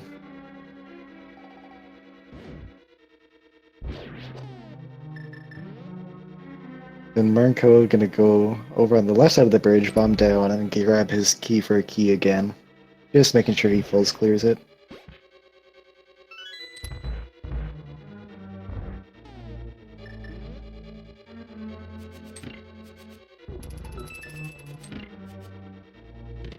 Zen0bian has a really good chain shop room.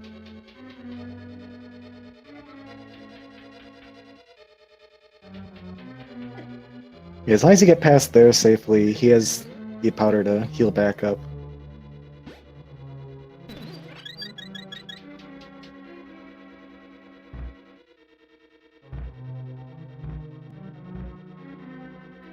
Yeah, powder in this dungeon just...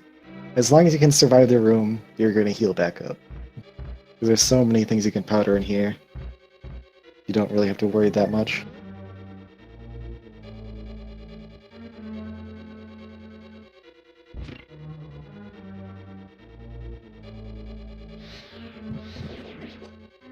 Okay, instead of doing a double spin slash there to take those spikies out, those jumping enemies, he's using the fire rod, which will just take him out in one hit.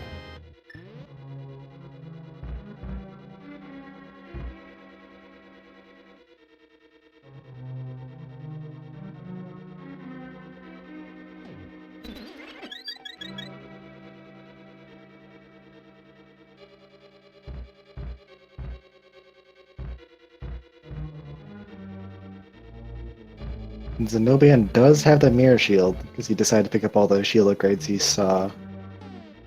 He doesn't have to worry so much about the laser bridge either, having to use magic there.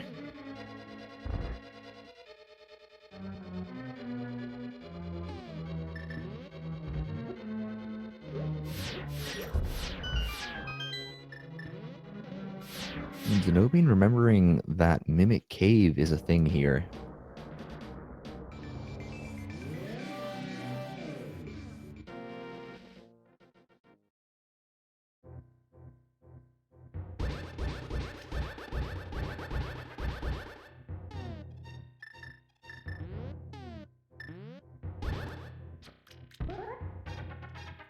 Having a little bit of trouble in this Mimic Cave.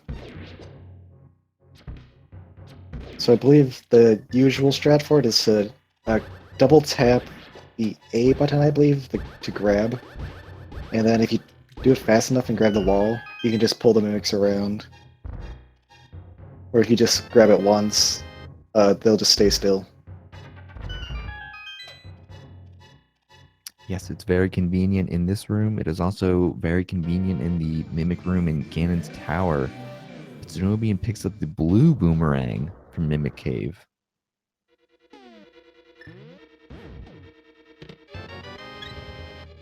Yes, the less superior boomerang, in my opinion.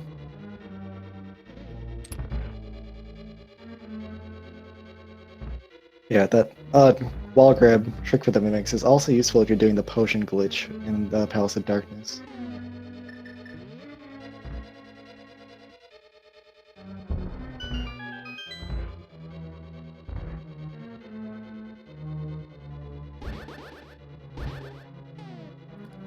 Murnco completes Palace of Darkness. And I'm wondering if they'll head to Swamp Palace next.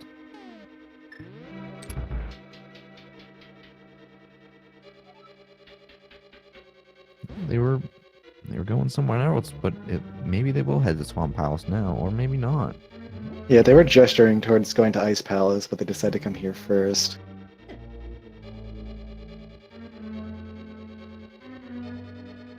Murn's juking us out a little bit.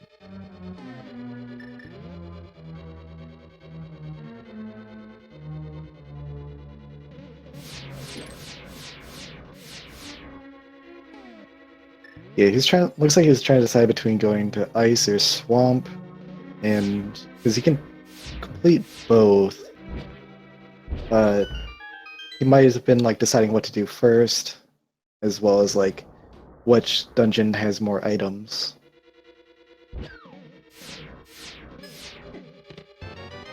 And there is our flute.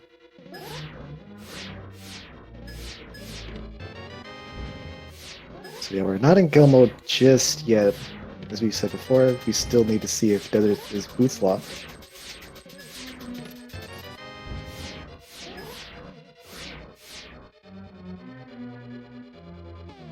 Zen0bian did take the safety door.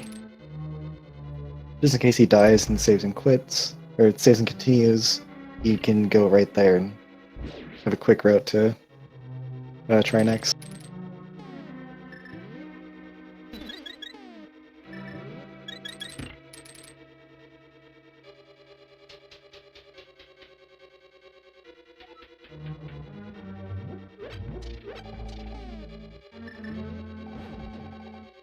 We have Murnco re-entering Swamp Palace while Zen0bian is at Trinex's door.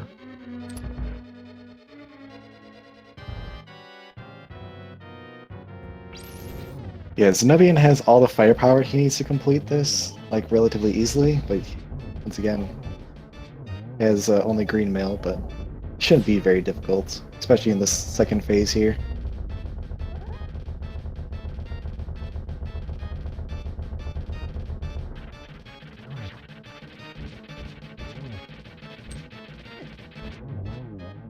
And down Trinex goes on Zen0bian's side.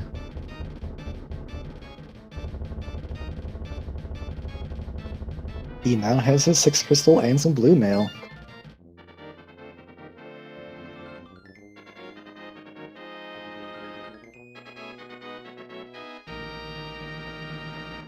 So now he'll go to Kakariko, activate his flute, and flute immediately over to number 6. The desert area.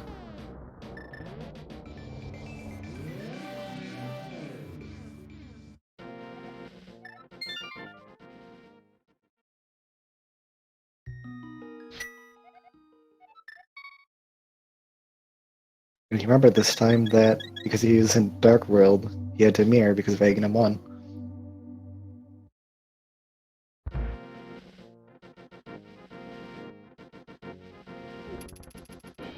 So I'm wondering if Murn will head to Ice Palace immediately after Swamp, or if they'll head up to Turtle Rock.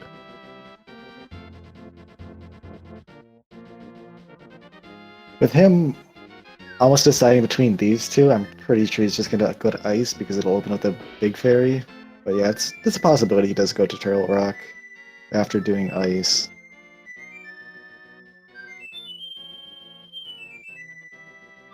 And he made sure to not flood the key.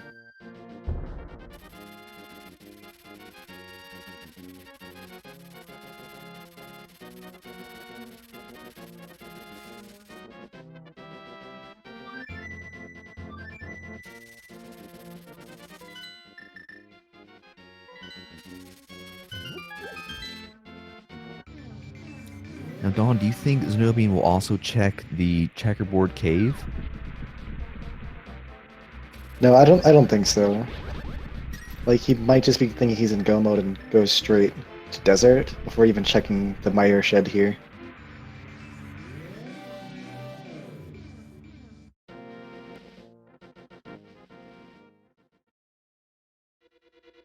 And that's how he's playing it.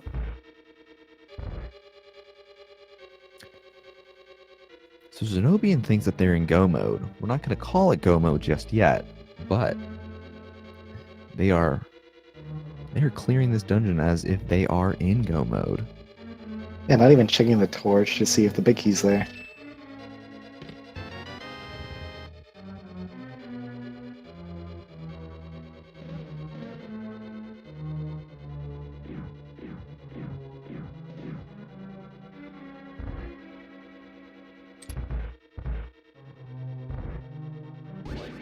He's using his deduction. He'll see if he's needs boots or not. And there's a possibility that it is over on the right side here. Oh, but there is our big key for Desert Palace.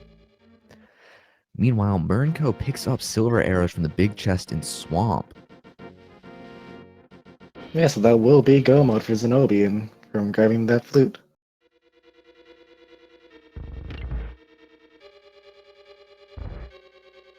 The only way this could not be go mode for Zen0bian is if the big key in Ganon's tower is on the torch.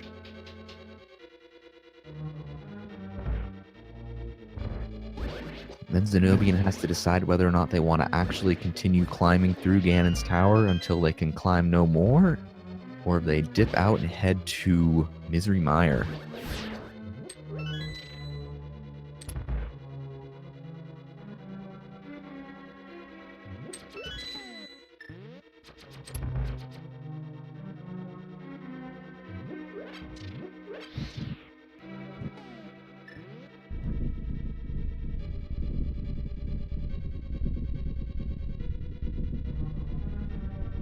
Yeah, Murnco making sure to clear everything because he's still not in go mode, of course.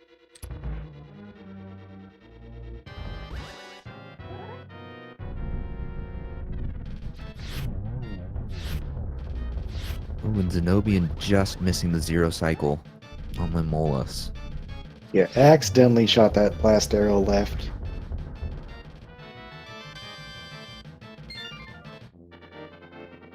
But there is Zen0bian's 7th crystal. Dawn, do you know what time it is?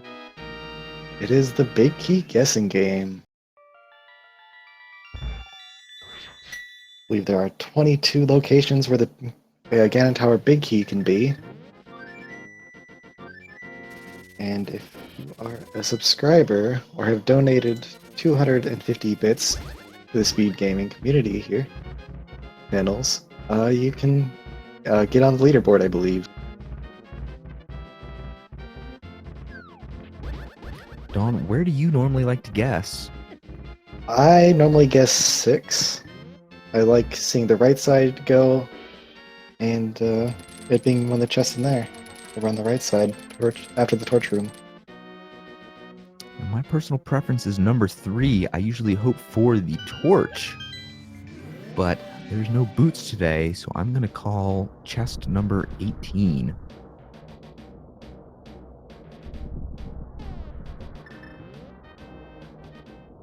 Now, chat, be sure to get your guesses in before Zen0bian enters Ganon's tower. Once Zen0bian enters, we will stop.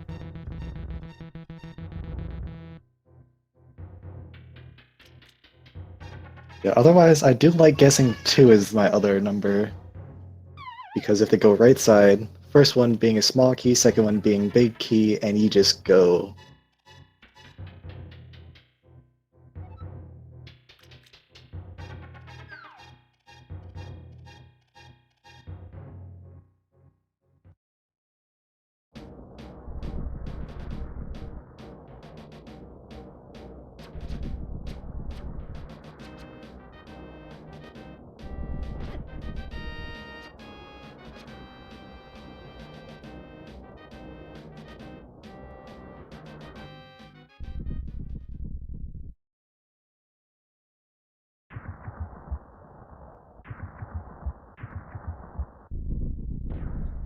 Into Ganon's tower we go.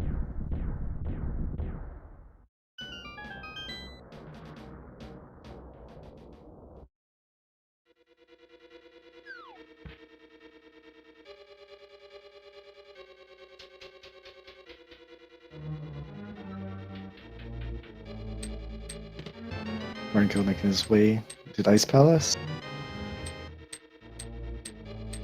First to our note. Finding a small key, which means he can go right.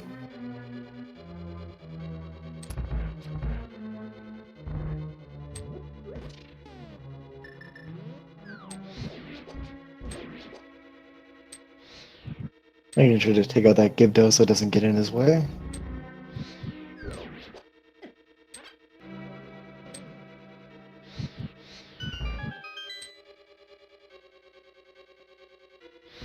Yeah, having half magic in Gen's tower just for this right side here is also super useful.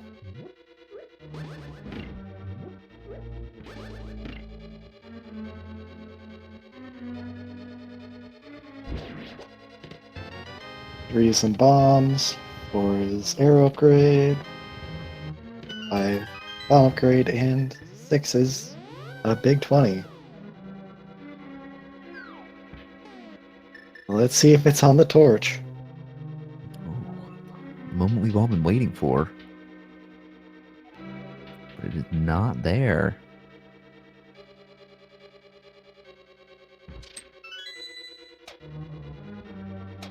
So with that, boots are not required for the seed.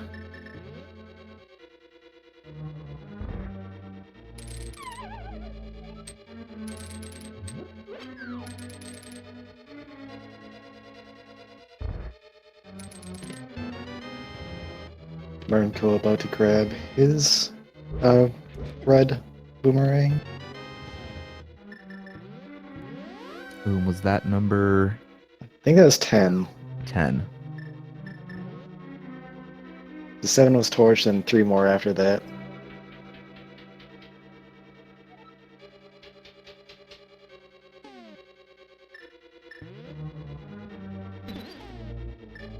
And Zen0bian gonna make his way through the gauntlet.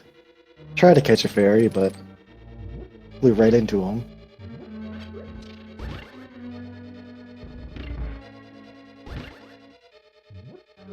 Well, you guessed key number 10 or chest number 10. Congratulations.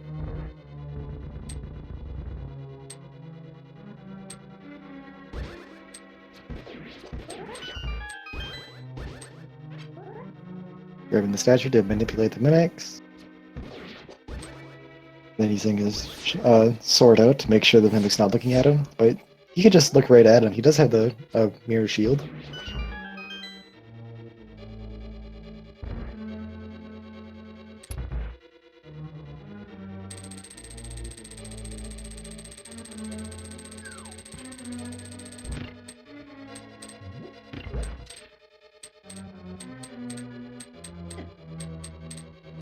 And congrats to Kinghorn being the closest guess with number 11. It's a big old congratulations.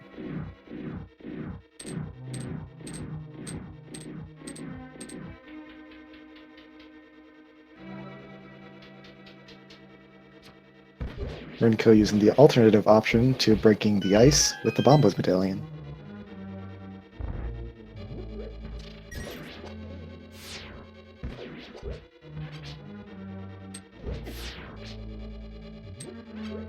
Ooh, spun a little bit too early and missed knocking all the pups over in the corner.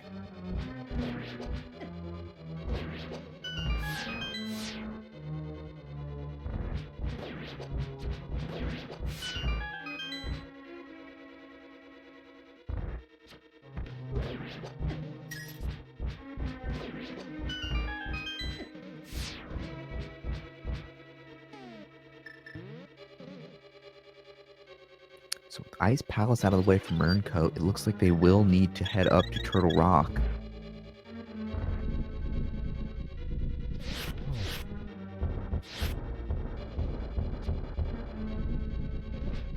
Should be going straight towards Turtle Rock. Zen0bian having a little bit more trouble with Landmol's 2 than Landmol's 1, but that's to be expected with that Medusa they're shooting.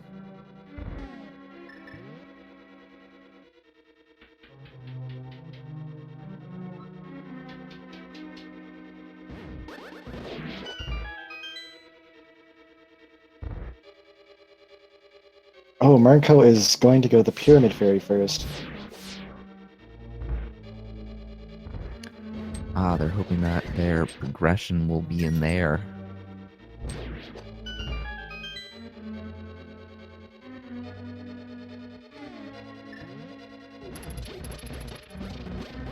Zen0bian not having the boots, can't just dash these guys here, so he's using the cane to just push him back.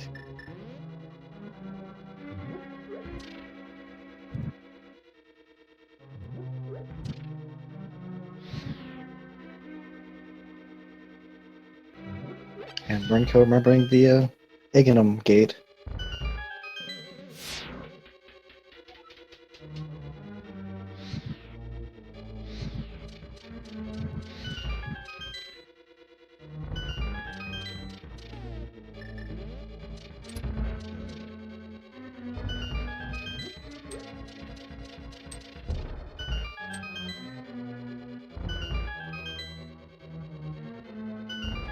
And Zen0bian not checking any of these chests. He has all the firepower he needs. The only thing that would really be an upgrade at this point would be red mail, or it's like a filled bottle, or just another heart container.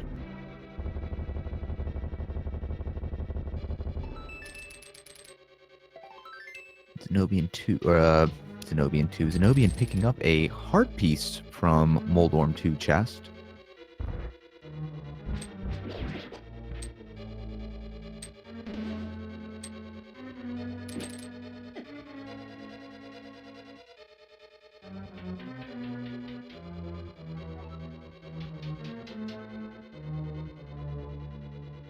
Making his way to Igninum 2.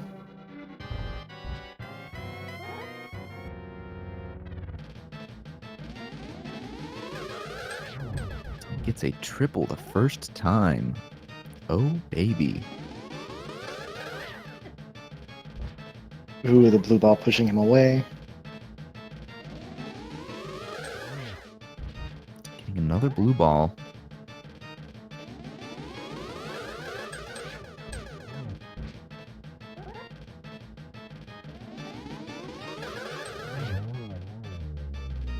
And Igninum 2 is down.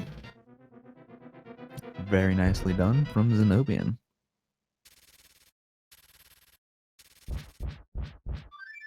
And Murnco not doing Spike Cave, which is a smart idea. At least from our perspective. And he also got dead rocked right before that bridge.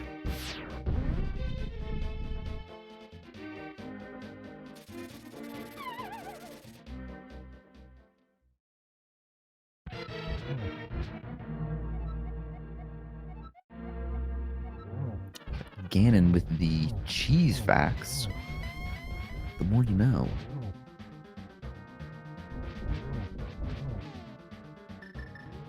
Six slashes with the gold sword to get him to the next phase. For phases 1 and 2.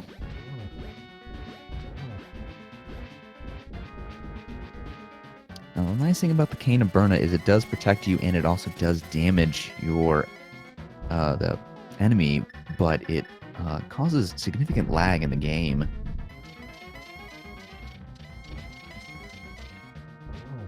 Yeah, not having the cape, decides to use the Cane of Burna instead. And the cane, of course, not dealing damage to Ganon.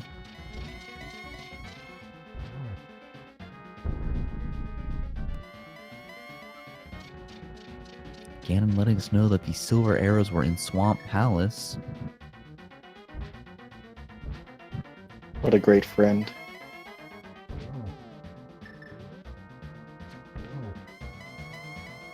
The Zen0bian did get the torch glitch.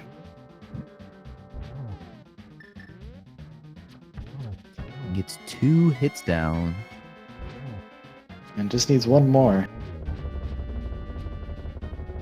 There goes Ganon.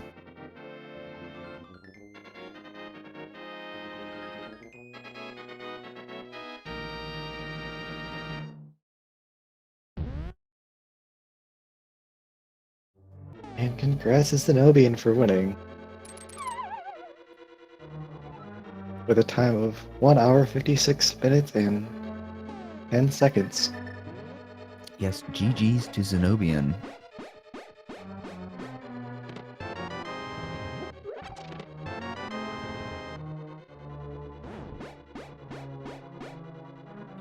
We have Murnco making their way through Turtle Rock. Hopefully gonna clear it relatively quickly.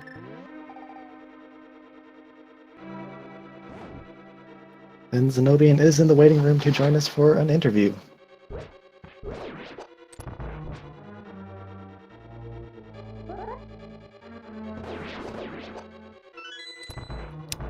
GG's Zen0bian. Congratulations. Hello, thank you. How are you feeling after that seed? My main feeling about that seed is, if it's stupid but it works, it ain't stupid. I made some really questionable decisions there, like, immediately after finding the Moon Pearl, which was in a hilarious position, by the way, I was like, you know what? Instead of hookshotting over to do the west side of Dark World, let's go to Pod. We don't have the hammer, but you know what? Maybe it's there. Now Turned out that was gamble okay. it paid off. Similarly, after finding the myths, I thought, you know what? I could go do Dark World Death Mountain now. There's a whole bunch of stuff up there, and let's do ice instead. And there was the mirror. Yeah, Which like your also paid routing, off. your routing like did pay off pretty well. I'm like, I don't fault you for going to ice first because you could clear it, so it totally made sense to us. Yeah, my main philosophy was, if I can get to a crystal dungeon and beat it, I'm gonna do that before I do other things. I was really excited when I found the ice rod right next to Turtle Rock, and I was like, oh man, I can just go ahead and do this. But then it was Bombos, so I had to go run around looking for Bombos. That was the only time where I started to get worried a little bit, because I had no idea. I knew it probably had to be in a mirror spot, because those were the last couple of places left. Yeah, like each dungeon had like little bread crumb trails for you to follow to like the next dungeon. And unfortunately for your opponent, what set him back so far is he did hookshot over across to the west side there of Dark World. And the very last place he checked was Palace of Darkness. As I was going through there, I started calling it Palace of Death Warps. Was there a better way to do that in you guys' opinion, or was that just what had to be done? Unless you went and got the mirror, or not the mirror, the flippers from Agina's cave, and then the fire rod. I really don't think there was a better way. Yeah, that was the most awkward Palace of Darkness I've ever seen, but it was hilarious in my opinion. Just killing myself over and over again. Yeah, I think the third death warp was probably unnecessary. You could have just took the warp within the stairs and just go from there. I know there was at least one that I took because I was low on health. It might not have been that one. Yeah, because that would have been your last death warp after the Dark Maze. Oh yeah, in the Dark Maze, I wasn't 100% sure if I needed another key to check the Heartless Hellway, so I walked over there, saw that I did need a key, and just ran into a turtle.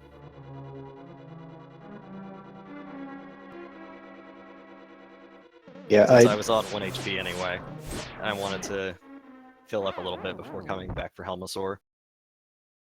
yeah, that makes sense. Yeah, like both the chests that were behind keys both contained keys, I which figured is that kind had of to be the hilarious. case. Because if I was thinking about it logically, I thought, okay, I only have one key, and there's only 2 chests before Helmasaur, and I need a key to get to Helmasaur, so it's going to be key for key for key for Helmasaur. So I just didn't bother checking the other 2.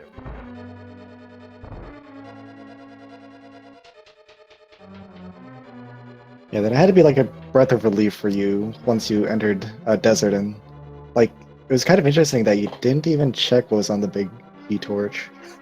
If Or the Desert was Torch. boots locked at that point, I was just gonna be very, very sad. Same thing if the Ganon's Tower Big Key was on the Torch, but I figured if that was the case, the boots would at least be in GT somewhere.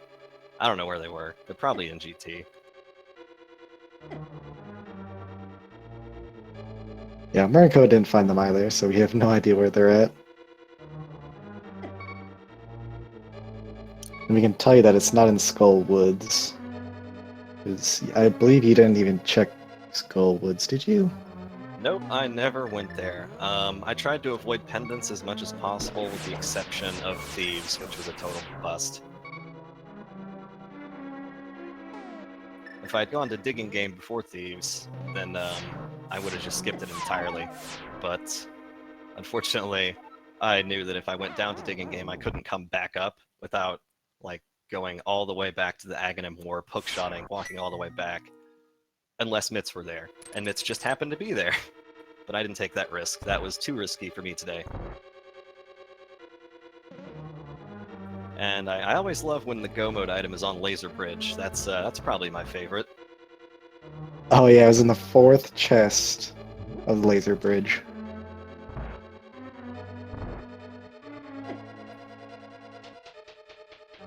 At least Trinex was nice enough to give me some armor before I went into Ganon's Tower.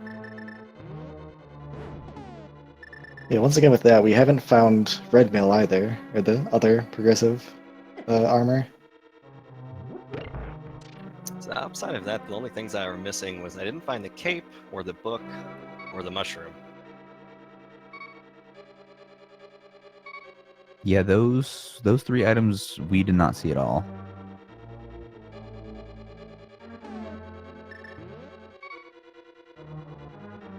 So, like to say, congratulations once again. You're now 2-2 in the tournament. You're still, had to win.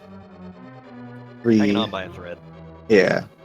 To get back to the brackets, how do you feel like coming up to the next few races?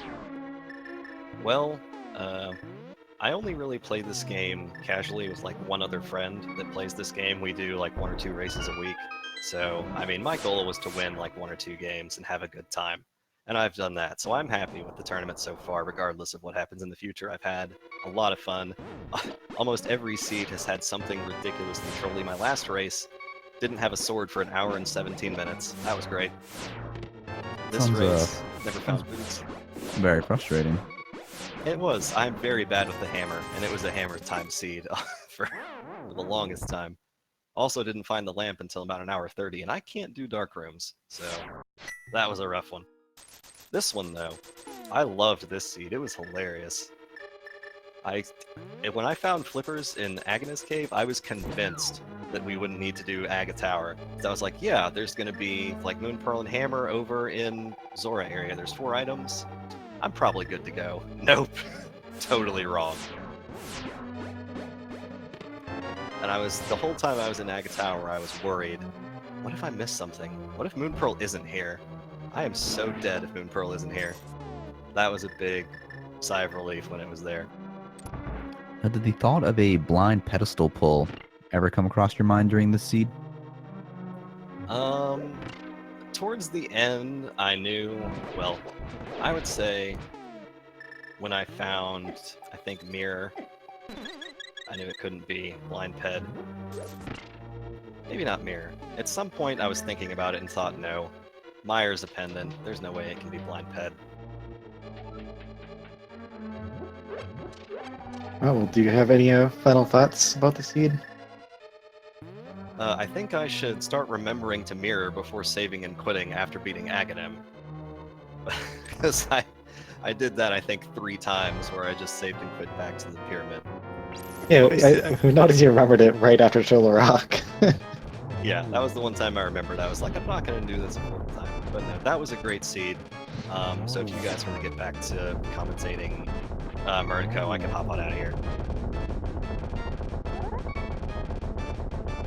You wanna go, that's fine. Say something to chat, give a shout out. Ready for you to leave, we'll finish commentating here. thanks to the both of you for commentating, Dawn and Gabes, and thanks to JLo for tracking. And Cyclone for the restream.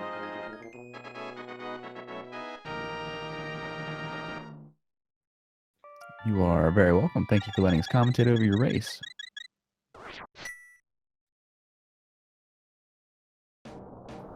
That's about it for me. I sometimes stream randomizers, otherwise just random games with my friends and games with cute anime girls. So if you're into any of that sort of stuff, give me a follow.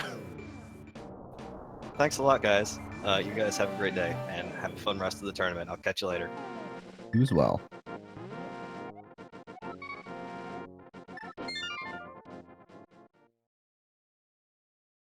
So we do have Murnco actually finishing off Turtle Rock and heading over to Desert Palace. Yeah, it seemed he had a little bit of trouble in the dark room of Turtle Rock there.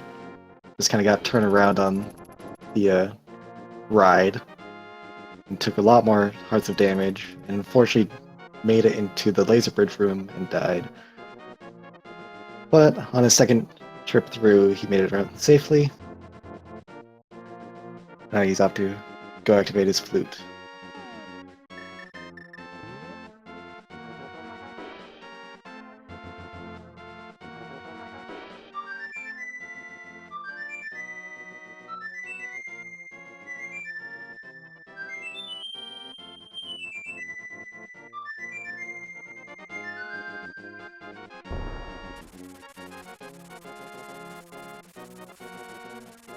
Let's see if he'll check anything around the Maya area or just go straight into desert.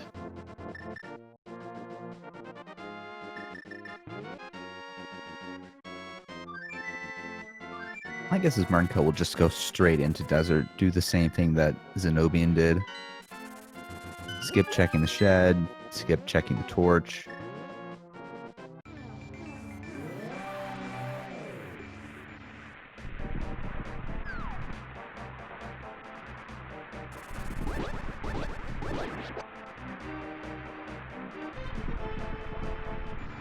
Yeah, the little murder dactyl there. It's not that fun once you have if you have full health mirroring over or going through it. Because those sword beams just get in the way of your slashing sword. Really don't like that. Or you could just one-shot an enemy with the sword itself, let the sword beams get in the way, deal the damage first.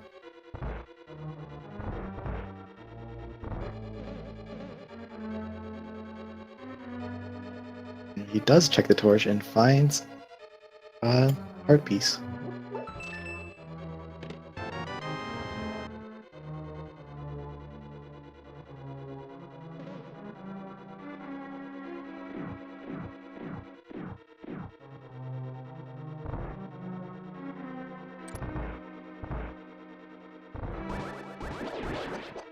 However, the sword beams in this room, a lot better. Just take out those enemies right away. Doesn't even grab that chest.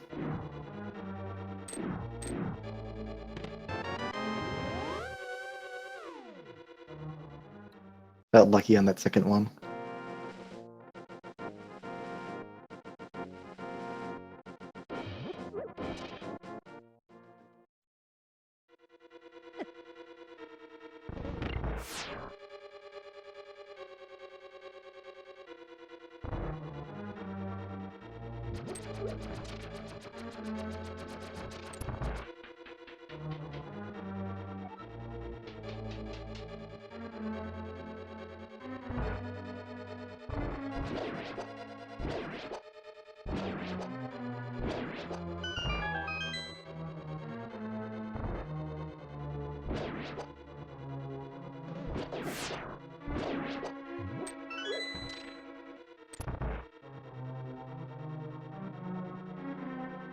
Making his way to Landmola's, chopping up all the little tentacle monsters like butter. And we'll see if he decides to use silver arrows as well, or the fire rod, or just sword slashes.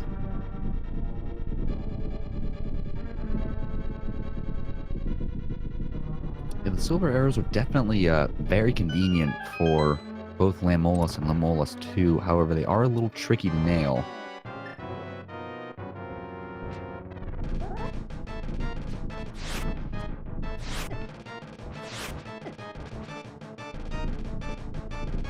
Fires him off a little bit too fast, misses that cycle. Oh, snipes the second one.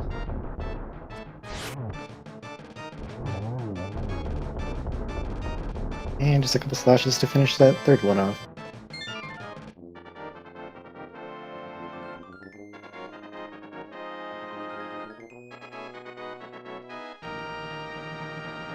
The other thing that can make it difficult for the Land Moles fight is when they hop up, the rocks that shoot out could hit you and knock you away.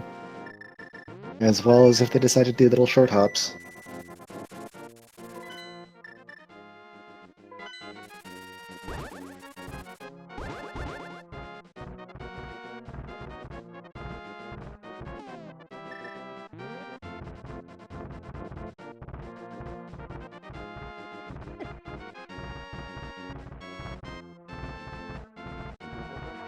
Murnco making his way to Ganon's tower. Also going to go up the Tower of Haraway.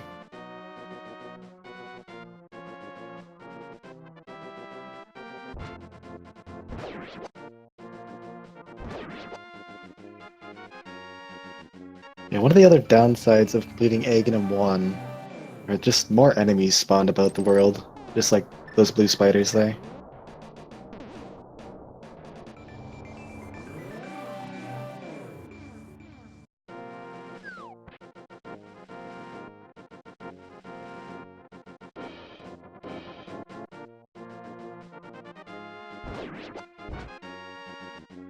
Ooh, and Murnco gets dead rocked again. Giving some frustrating bomb drops. Yeah, it looks so close that he was able to get on that bridge, but unfortunately, a little bit too far down.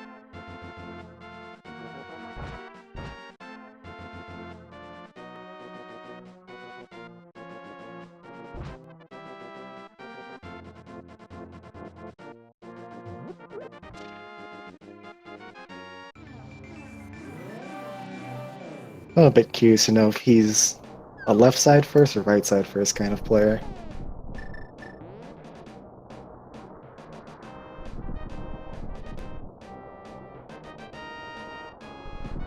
I personally like going left side. It's just what I've always done. Is it always the right choice? No.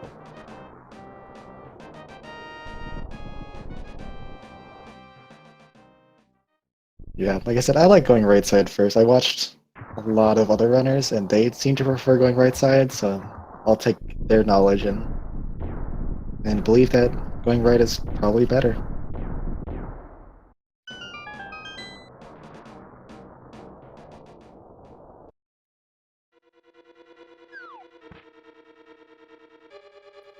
Looks like Murnco will be going right side.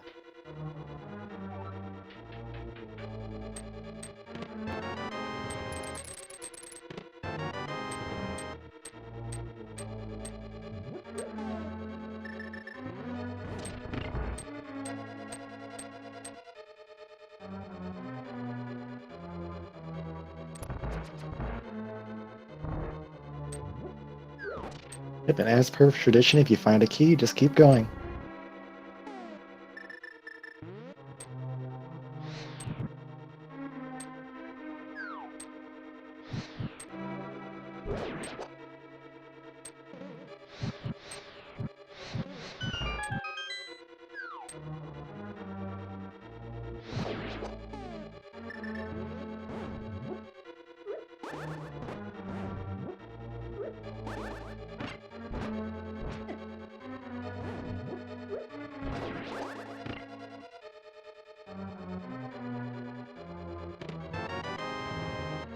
Gibdos being one of the few enemies that doesn't die to a single gold sword swing.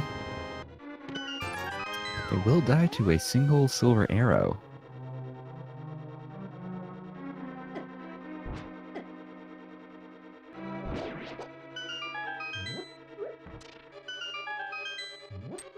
Making sure to pick up this key. Oh, he's going full right, so he's going to be going to the ice armos.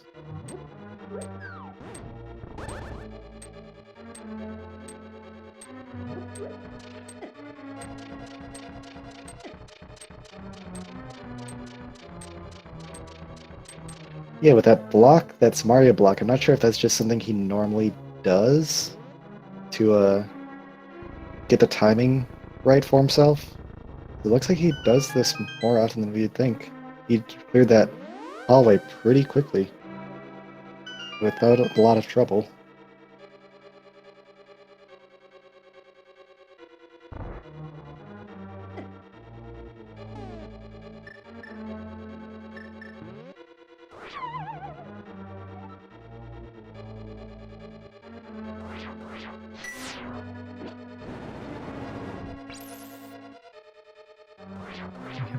Mern is actually opting to use Ether to show the way because they don't have the boots and they cannot do a bonk off that little skeleton potion or the skeleton pot.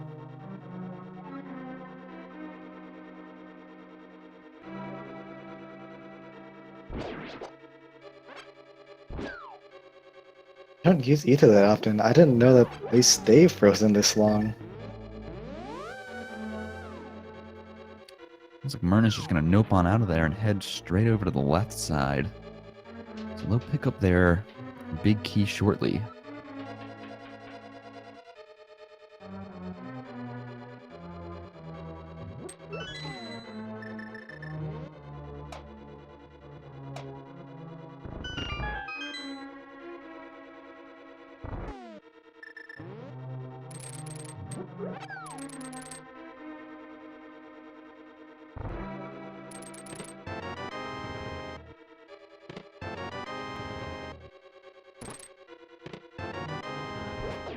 There is Murnco's big key.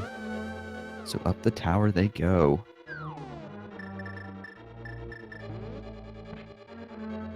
Starting with about half-life.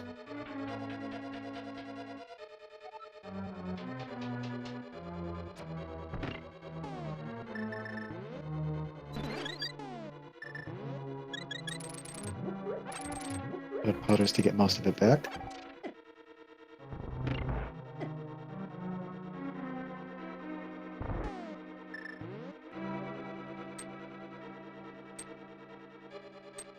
Here, Murnco is taking advantage of that wall grab we were talking about earlier in the Mimic Cave in Turtle Rock.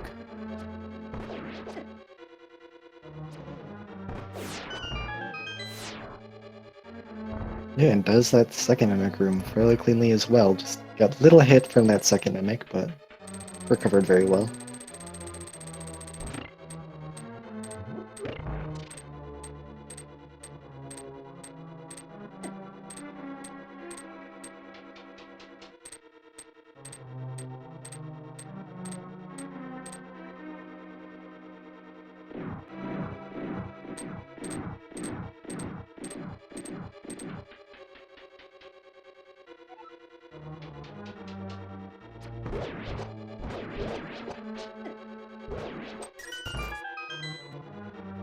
Through the cannonball room and into the monster rooms.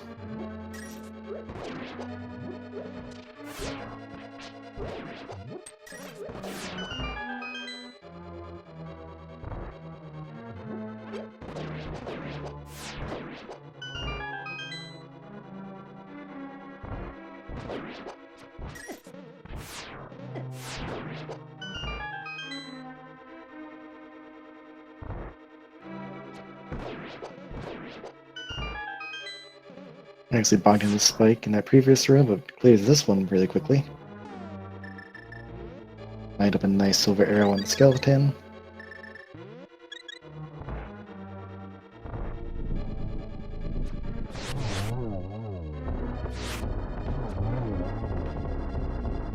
He gets 2 of the Landmolas on the first cycle. Now, Murnco did actually opt to powder that bunny beam, and when you do that, that actually changes the positioning of Lamolas too.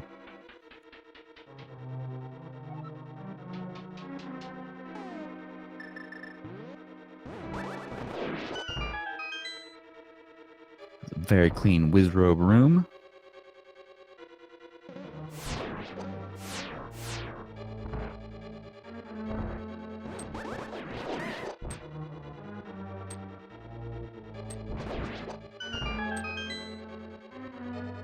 Now let's see how he walks down this hallway. Just brute forces through it.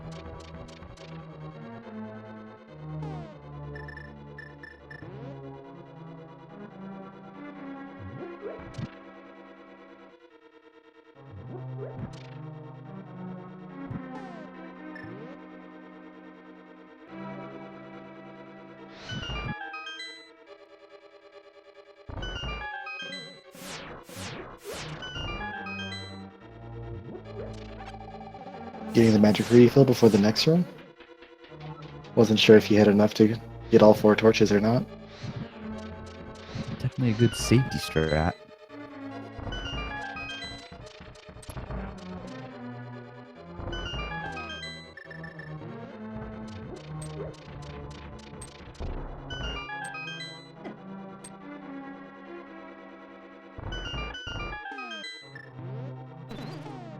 And opting to powder both fairies, or both Bunny Beam and Anti-Fairy, and catching them both for the safeties. That second one almost looked like it did want to be captured and tried flying straight into him.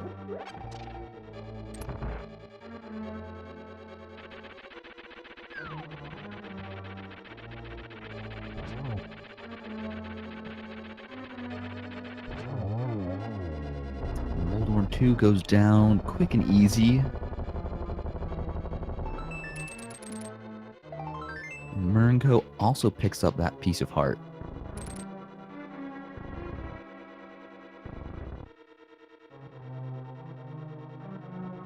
Missed the block clip, but that's okay.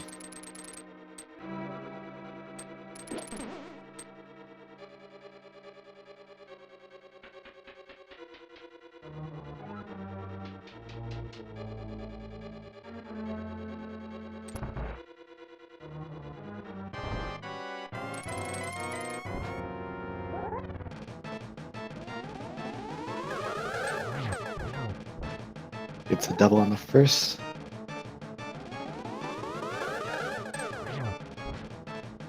It's a single on the second. Another single. The blue ball preventing the double. And he gets my favorite sequence, the rush sequence. 2-1-1-2.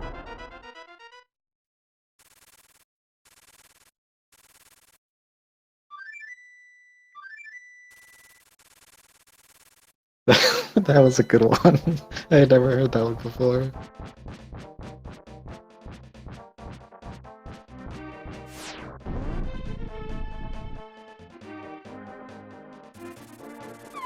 And down Murnco goes to Ganon.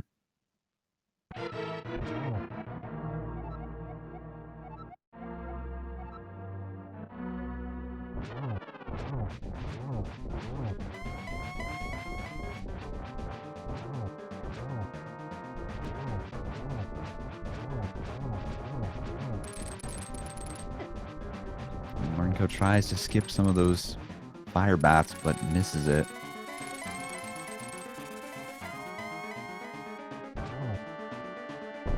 Yeah, past the second phase, now into the third.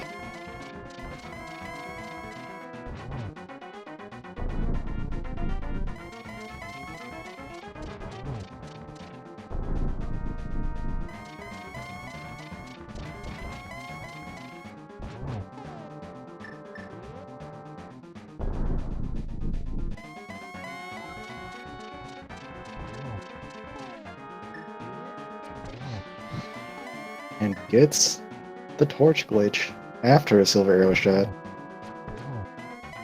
Goes for a double but misses, but gets another single one in between torch relights.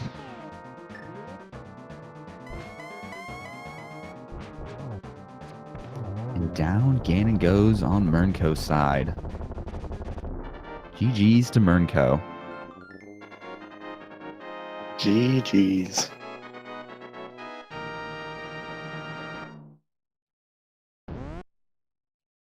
Walking through the door, and it ends with a time of 2 hours, 26 minutes, and 16 seconds.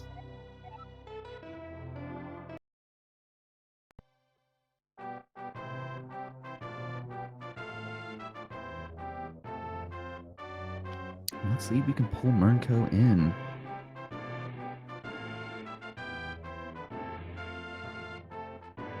GG's Murnco.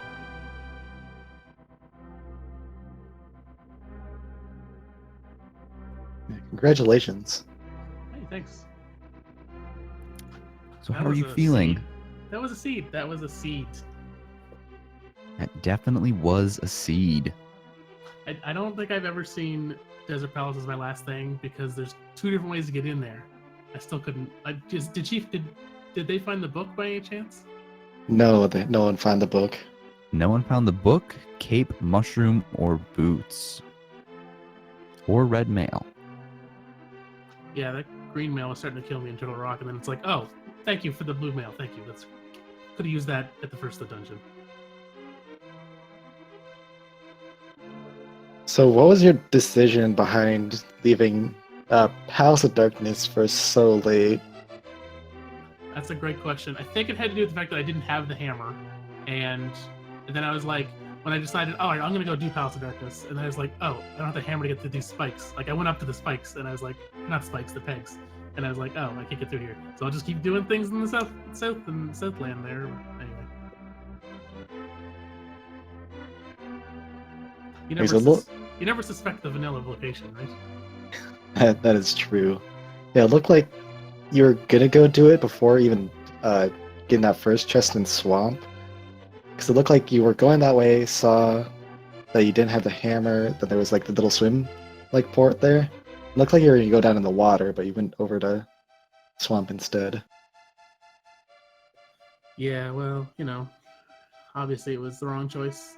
I had Skull Woods marked as a crystal. That's why I did that one. I wouldn't have even got in there if I had marked it properly, but that's on me. Oh. So when that pendant dropped, were you thinking, uh-oh? I was like, oh, well, that was a waste of time. Yeah, because afterwards I saw that you did another map check and you just made sure where the crystals were. Yeah, exactly. Well, I mean, you gotta double check, right? Because I had marked, I think it was Ice Palace as a pendant, so. Anyways, I think I full cleared about 4 extra dungeons than I needed to. Yeah, maybe 3.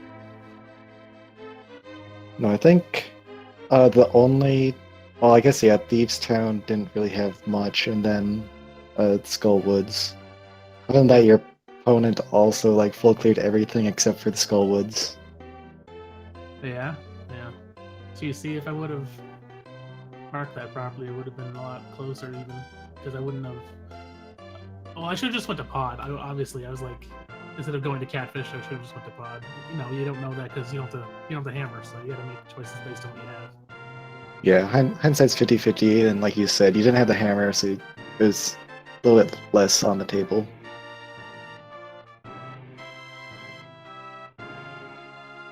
It's definitely understandable to not want to go into a dungeon where you know you can't complete it entirely.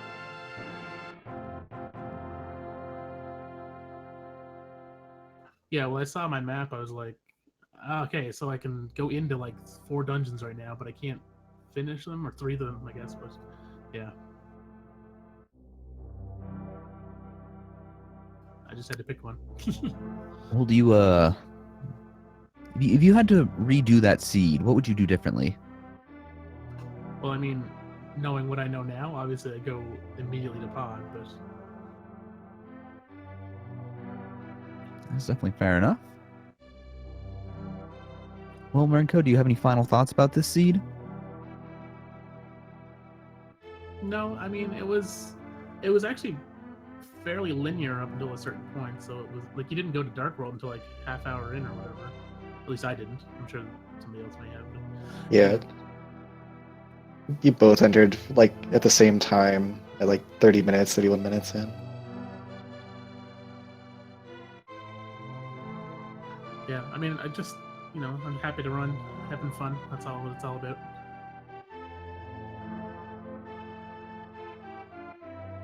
Well, if there's something else left to be said, I guess we'll bring this race to a close. Before we start closing things out, though, a big thank you to Zen0bian and Murnco for letting us commentate over this race. It was very exciting.